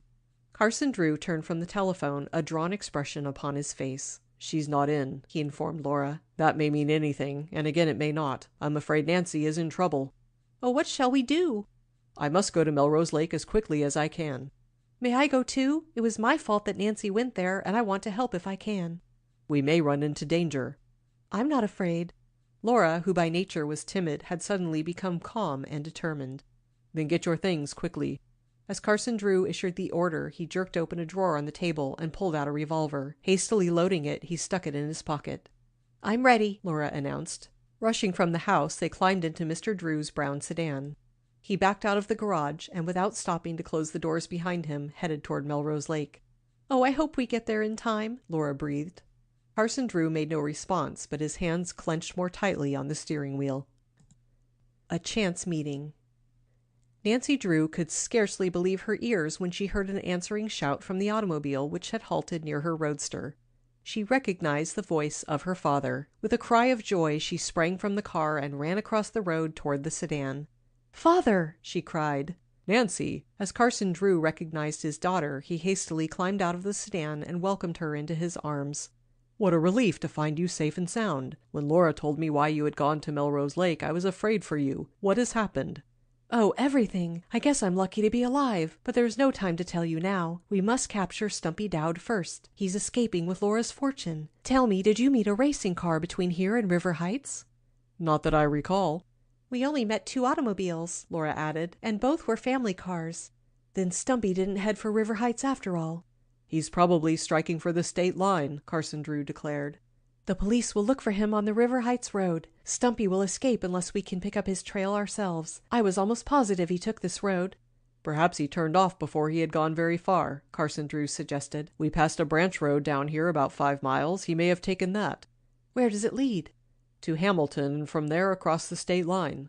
Then he probably took that road. Oh, if we can catch him. He has such a head start.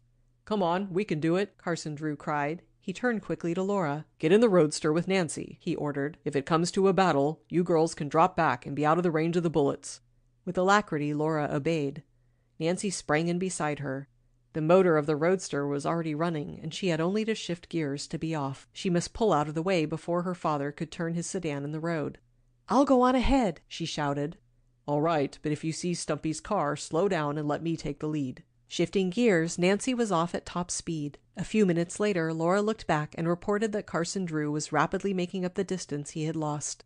Her eyes focused upon the road. Nancy Drew clung grimly to the wheel. The little figured ribbon on the speedometer crept higher and higher until the car wavered in the road. Reducing the speed slightly, she held her foot steady on the gasoline pedal. A sharp curve would have been Nancy's undoing, but she was fairly familiar with the road and knew that for several miles she had a straight stretch before her. If only there isn't another wretched detour to be made, the girl exclaimed. But there was no detour, and for that straight stretch Nancy did some of her fastest traveling, a rate of speed that often made Laura gasp in alarm.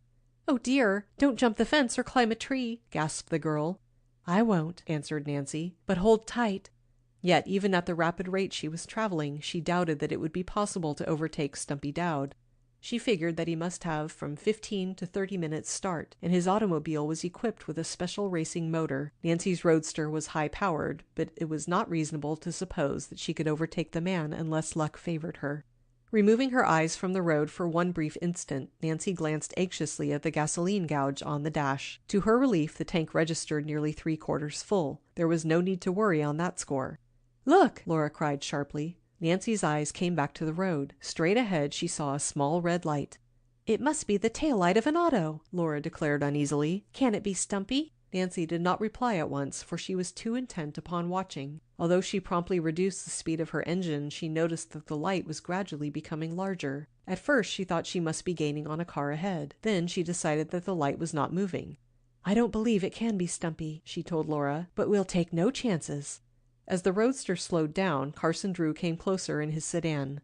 Nancy was about to permit him to pass when she looked again at the red light. She was now close enough to see that it was a lantern. Speeding up, she came to an obstruction across the road and was forced to halt. Carson Drew pulled up alongside. "We can take the road to the right," he shouted. "It leads to Hamilton. Stumpy must have taken it." Nancy was staring at a sign which read, "Road under construction. Travel at your own risk." "How about this road straight ahead?" she demanded of her father. "It's a shortcut to Hamilton." "Then why not take it?" "It's closed for construction work." "But it's not impassable, is it?" "Probably not, but at night—" "It's our only chance, father. We're so far behind Stumpy we'll never catch him unless we risk this shortcut." "You're right," Carson Drew said with quick decision. "We'll try it, but we must drive carefully." Springing from the sedan, he moved the barrier from the road, and Nancy drove through. At first the highway seemed no different from the one she had been following, but before she had gone a mile she saw the danger signs, which were in the form of steam shovels, wagons, and machinery parked along the roadside. "Be careful," Laura warned her.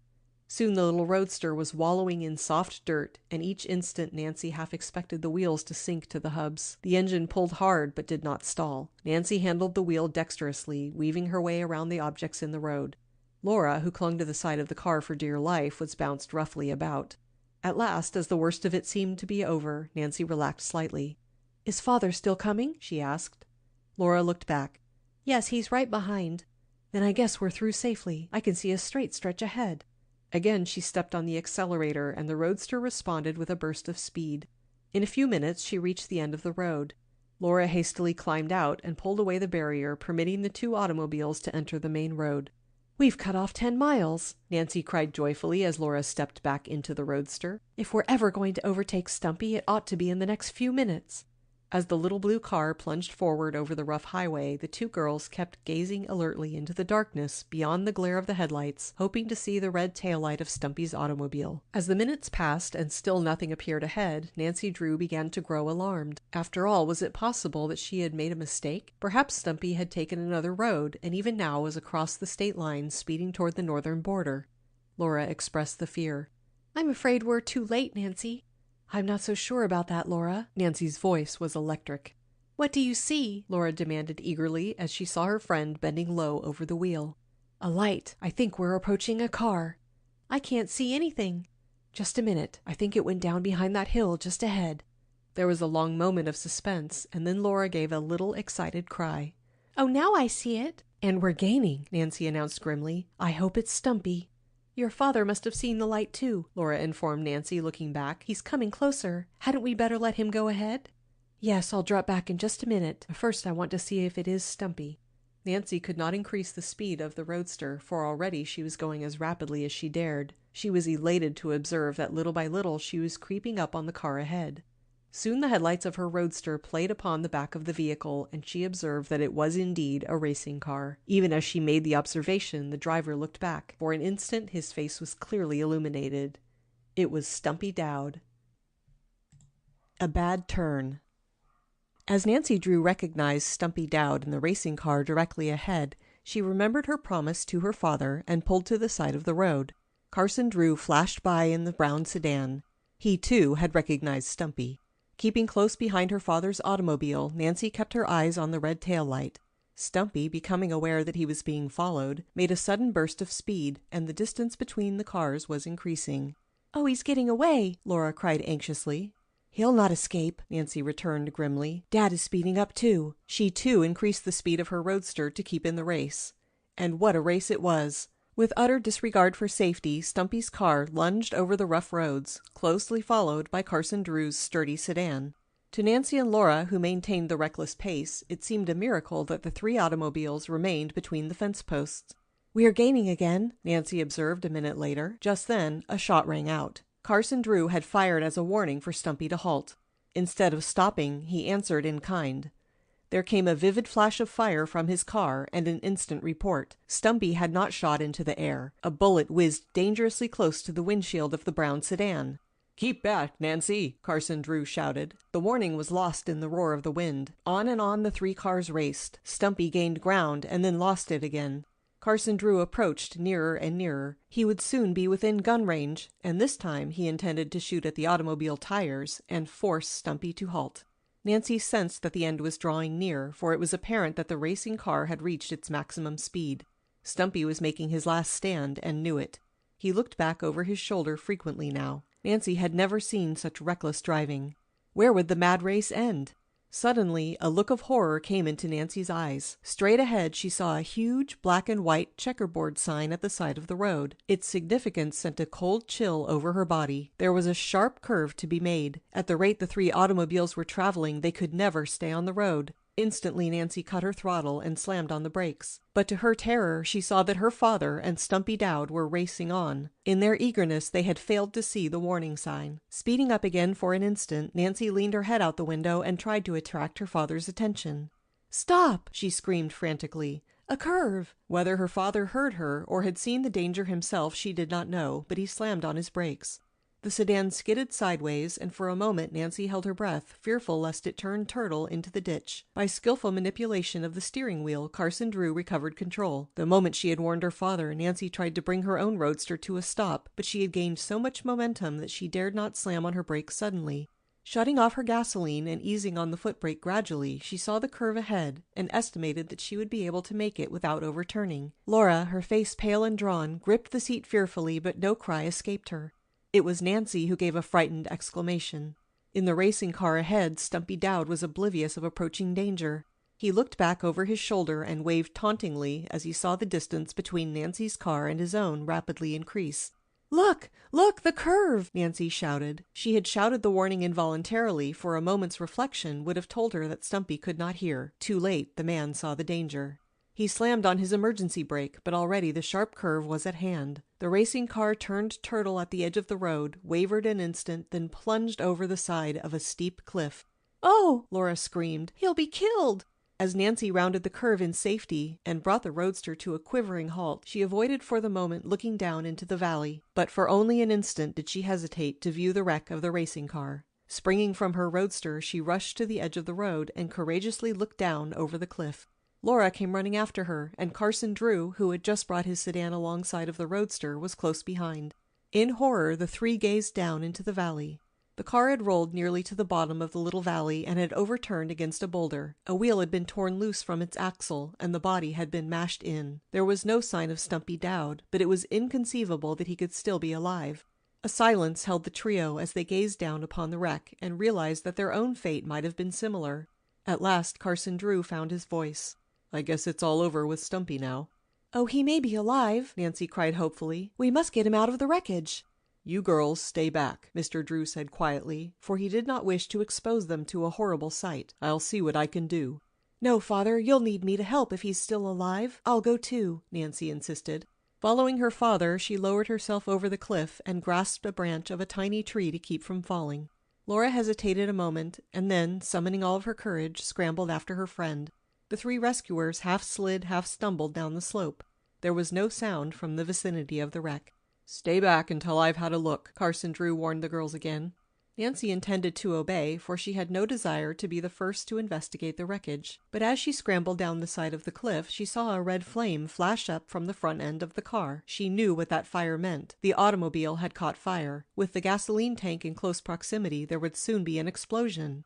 "Hurry, hurry!" she urged her father. Carson Drew had seen the flames, and he too realized the need for haste. Unless they worked quickly, it would be impossible to get Stumpy's body from the wreck. Sliding and falling down the slope, Nancy caught up with her father, and together they rushed toward the automobile. Flames were leaping up from the front end. At any moment there might be an explosion.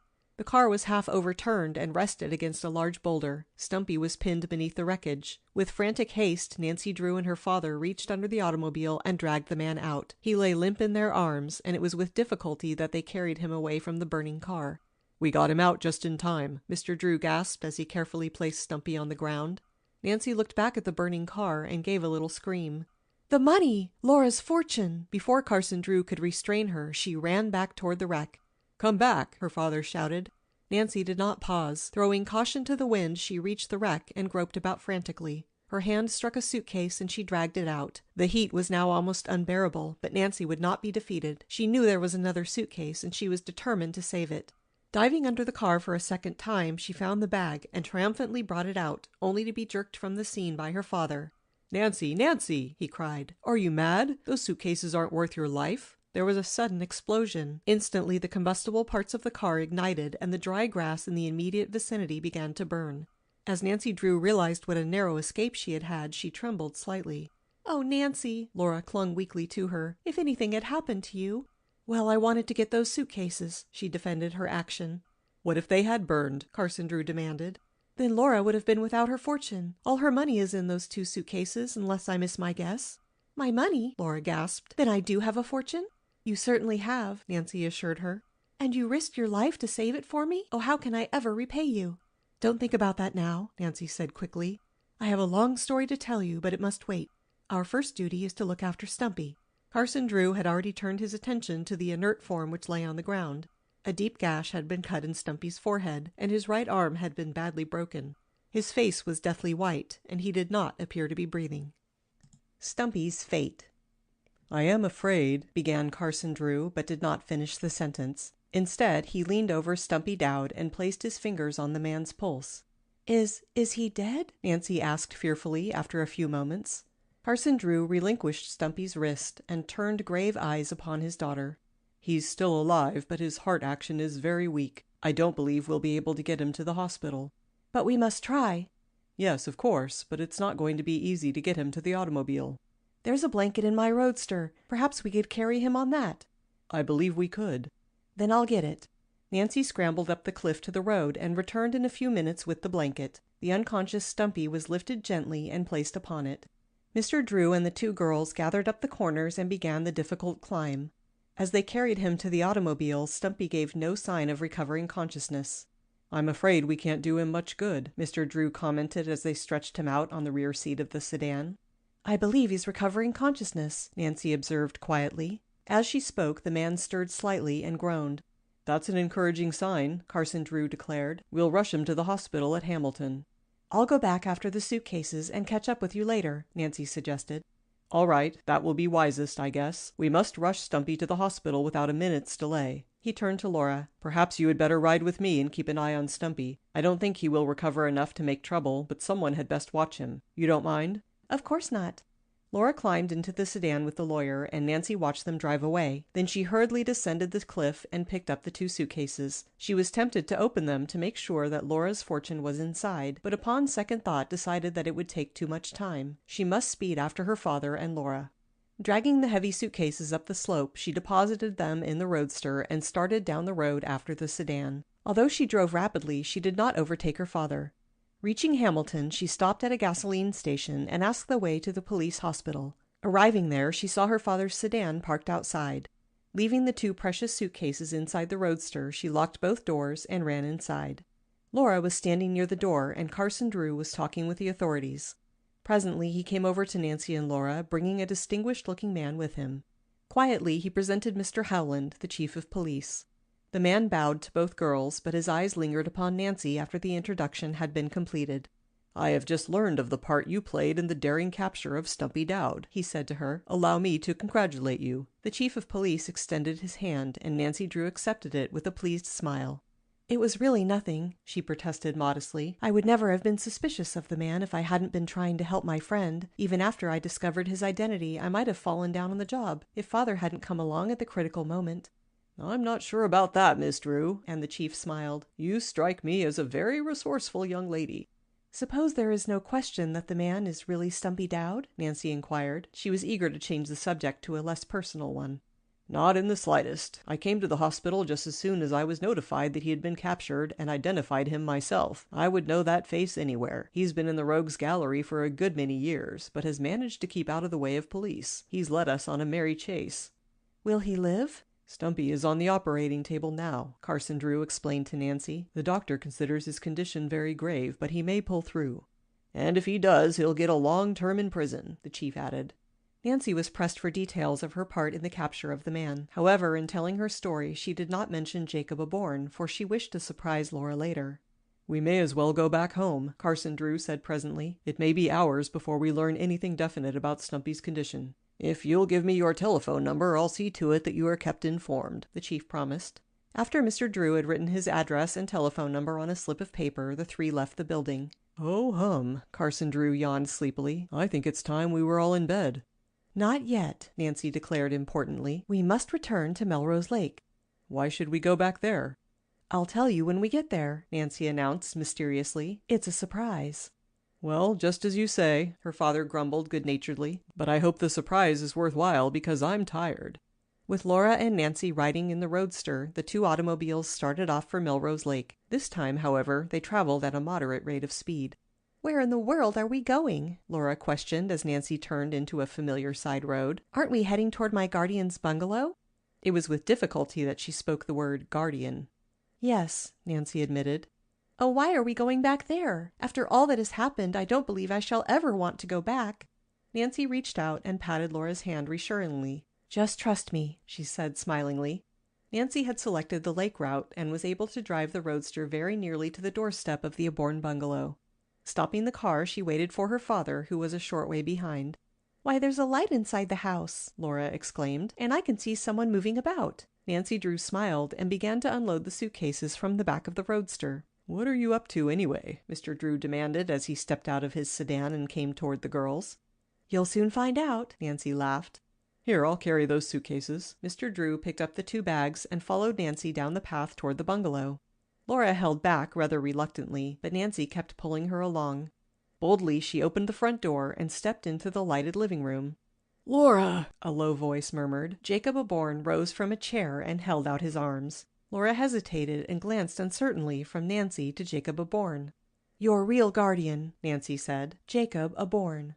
"My guardian? Oh!" With a little cry of joy, Laura went to him. For several minutes Nancy and her father stood quietly watching the happy homecoming. Then, at last, they were swept into the conversation again.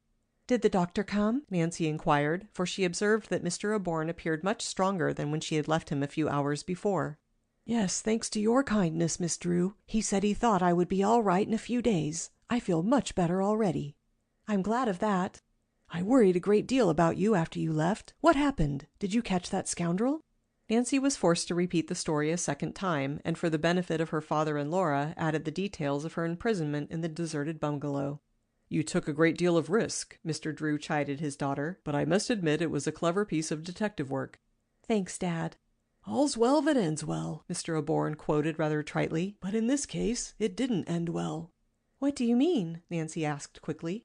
"Laura has lost her fortune, and I am penniless too."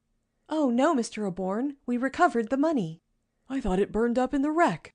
I should say not, Laura broke in. Nancy dragged those suitcases out of the fire at the risk of her life. And to think we haven't even looked to see if the money is there, Nancy exclaimed. I guess we've been too busy the last hour. "Let's have a look now," Mr. Drew proposed. Picking up one of the suitcases, he examined it critically. "Locked," he announced, "and Stumpy probably has the key." Oh, how disappointing, Laura murmured. "If there's a hammer in the house, we can soon have these bags open," the lawyer declared. I know where to find one, Laura cried eagerly. I'll get it. In a few minutes she returned from the kitchen and gave the hammer to Mr. Drew. After a few sharp blows, the lock burst open. Anxiously the four looked inside. Carson Drew pulled out a great deal of clothing, but a careful examination revealed nothing of value. Oh, the money isn't there, Nancy exclaimed in bitter disappointment. What could have become of it? "There's another bag," her father reminded her. The lock was stubborn, but several hard blows broke it. As Mr. Drew pushed back the cover, there was a chorus of "Ohs!" for there on top of a pile of clothing were the missing banknotes. Jacob O'Born snatched up the neat packages of bills and hastily counted them. Mr. Drew continued his search through the suitcase and unearthed a small bundle of papers which he turned over to Laura's guardian.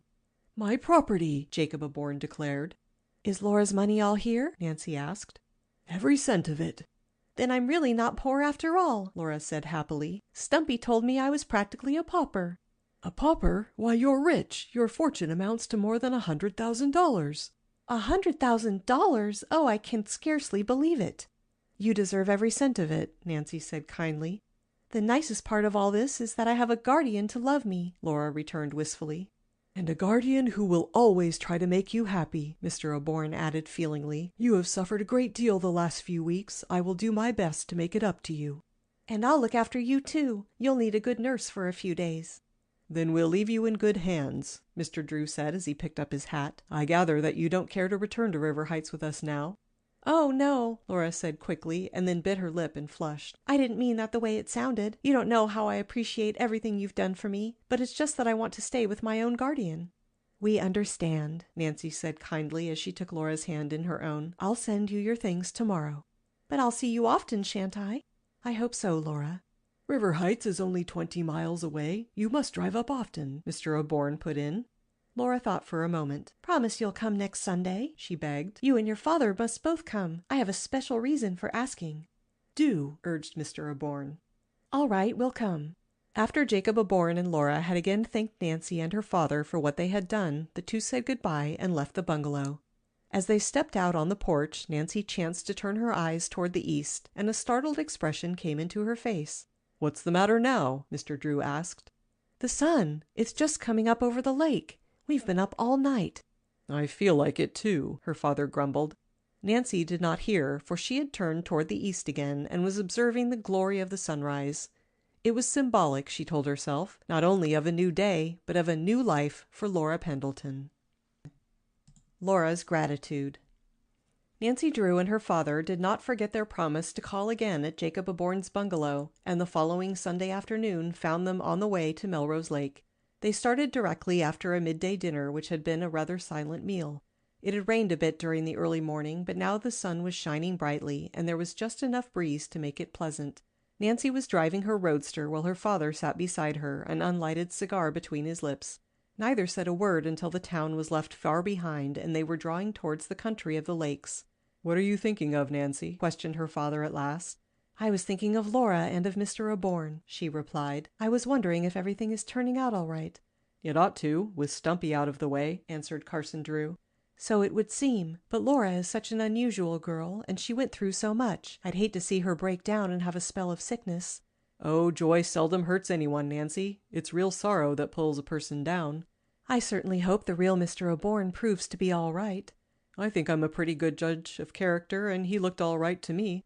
A little later they passed the spot where Nancy had first met Laura during the awful storm, when the terror-stricken girl was on her way to the Drew homestead. How many things had happened since then! Then they came in sight of the bungalow. As they drove up in the blue roadster, Laura Pendleton ran from the house and greeted them enthusiastically.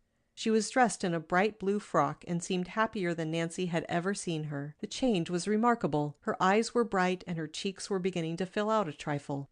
"Oh, I'm so glad you came!" Laura cried eagerly as she led them toward the bungalow. As the two girls walked up the path arm in arm, Nancy lowered her voice. "How do you like your guardian?" she asked. "Oh, Nancy, he's the kindest man in the world. He's so good to me." "I'm glad that you are happy here, Laura," and Nancy smiled. "You didn't like the bungalow at first, you know." "Oh, it wasn't the house. It was Stumpy Dowd. Everything has changed now. My guardian is planning so many wonderful things for me, but I'll tell you about that later." "How is Mr. Aborn?" Nancy inquired solicitously. They had reached the porch by this time, and Jacob Aborn himself opened the door. He had heard Nancy's question. "I never felt better in my life," he assured her. "I've had a wonderful nurse." Mr. Aborn drew up comfortable chairs for the two guests and sat down beside Laura on the davenport. After the four had chatted for some time, a maid served tea. Over the cups, Mr. Aborn told of his plans for his ward. "I want her to rest this summer and enjoy her friends," he declared. "This fall, if I feel I can part with her for a few months, I'll send her to a girls' school. You'll like that, Laura." "Oh, I'll love it. I've always dreamed of going to a boarding school, but of course I shan't want to leave you." "Don't worry on that score, Laura. I'll probably spend most of my time coming to visit you." "You're spoiling me," Laura laughed. She turned to Nancy. "Mr. Aborn is planning so many wonderful things for me. He's building a tennis court in the yard, and I'm going to take swimming lessons." "I wanted to get Laura a motorboat," Mr. Aborn explained, "but think she should know how to swim first." "And the nicest of all, I'm to have a new roadster, something like yours, Nancy." "Then you'll be able to drive over to River Heights and see me often." "Indeed I will. And you and your friend, Helen Corning, must come here. We'll have regular weekend parties." "By the way," Jacob Aborn turned to Mr. Drew, abruptly changing the subject, "have you learned anything about Stumpy Dowd?" "Why, yes, I thought you knew." "I've heard nothing. The Hamilton chief of police telephoned yesterday. You'll not be bothered by that man again." "You mean he's dead?" "Oh, no," Nancy broke in hastily. "His injuries weren't as serious as the doctor at first thought. He has been removed from the hospital and sent to jail. He'll probably get 25 years, eh, Dad?" 30, I believe, her father corrected. Jacob Aborn nodded in satisfaction.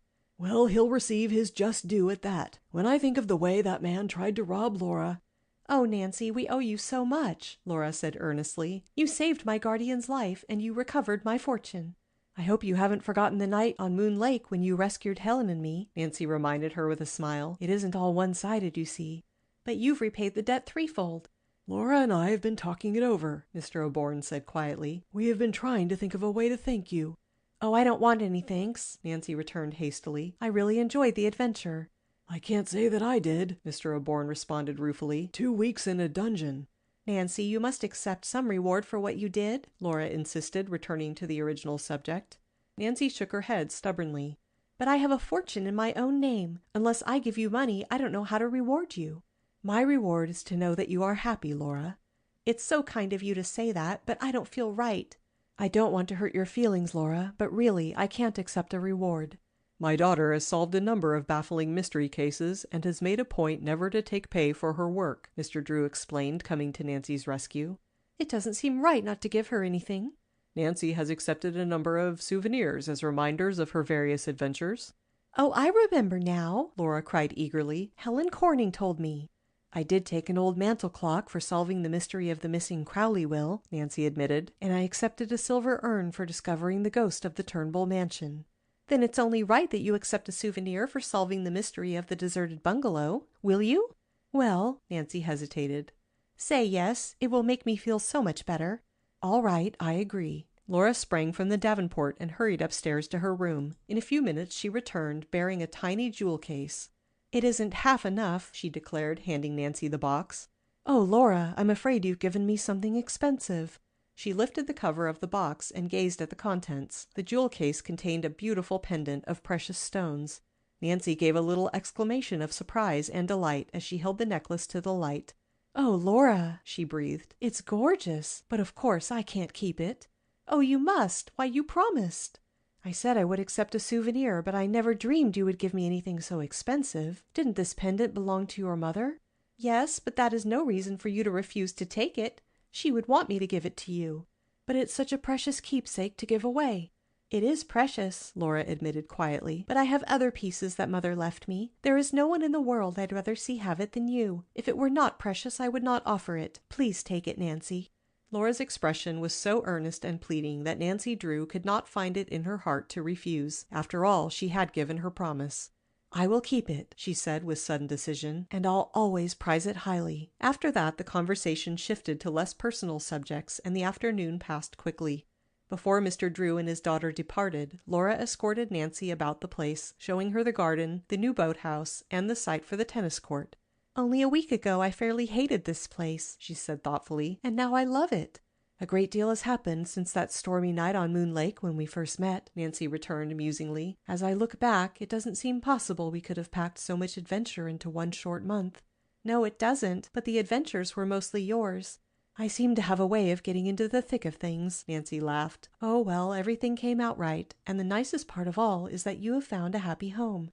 "And wonderful friends." An understanding silence fell upon the two girls, and for several moments they stood arm in arm looking out across the lake. Presently, as they slowly moved on again, Laura Pendleton turned to her friend with a twinkle in her eyes. "You've started quite a career for yourself, Nancy. I wonder if you'll have any more adventures."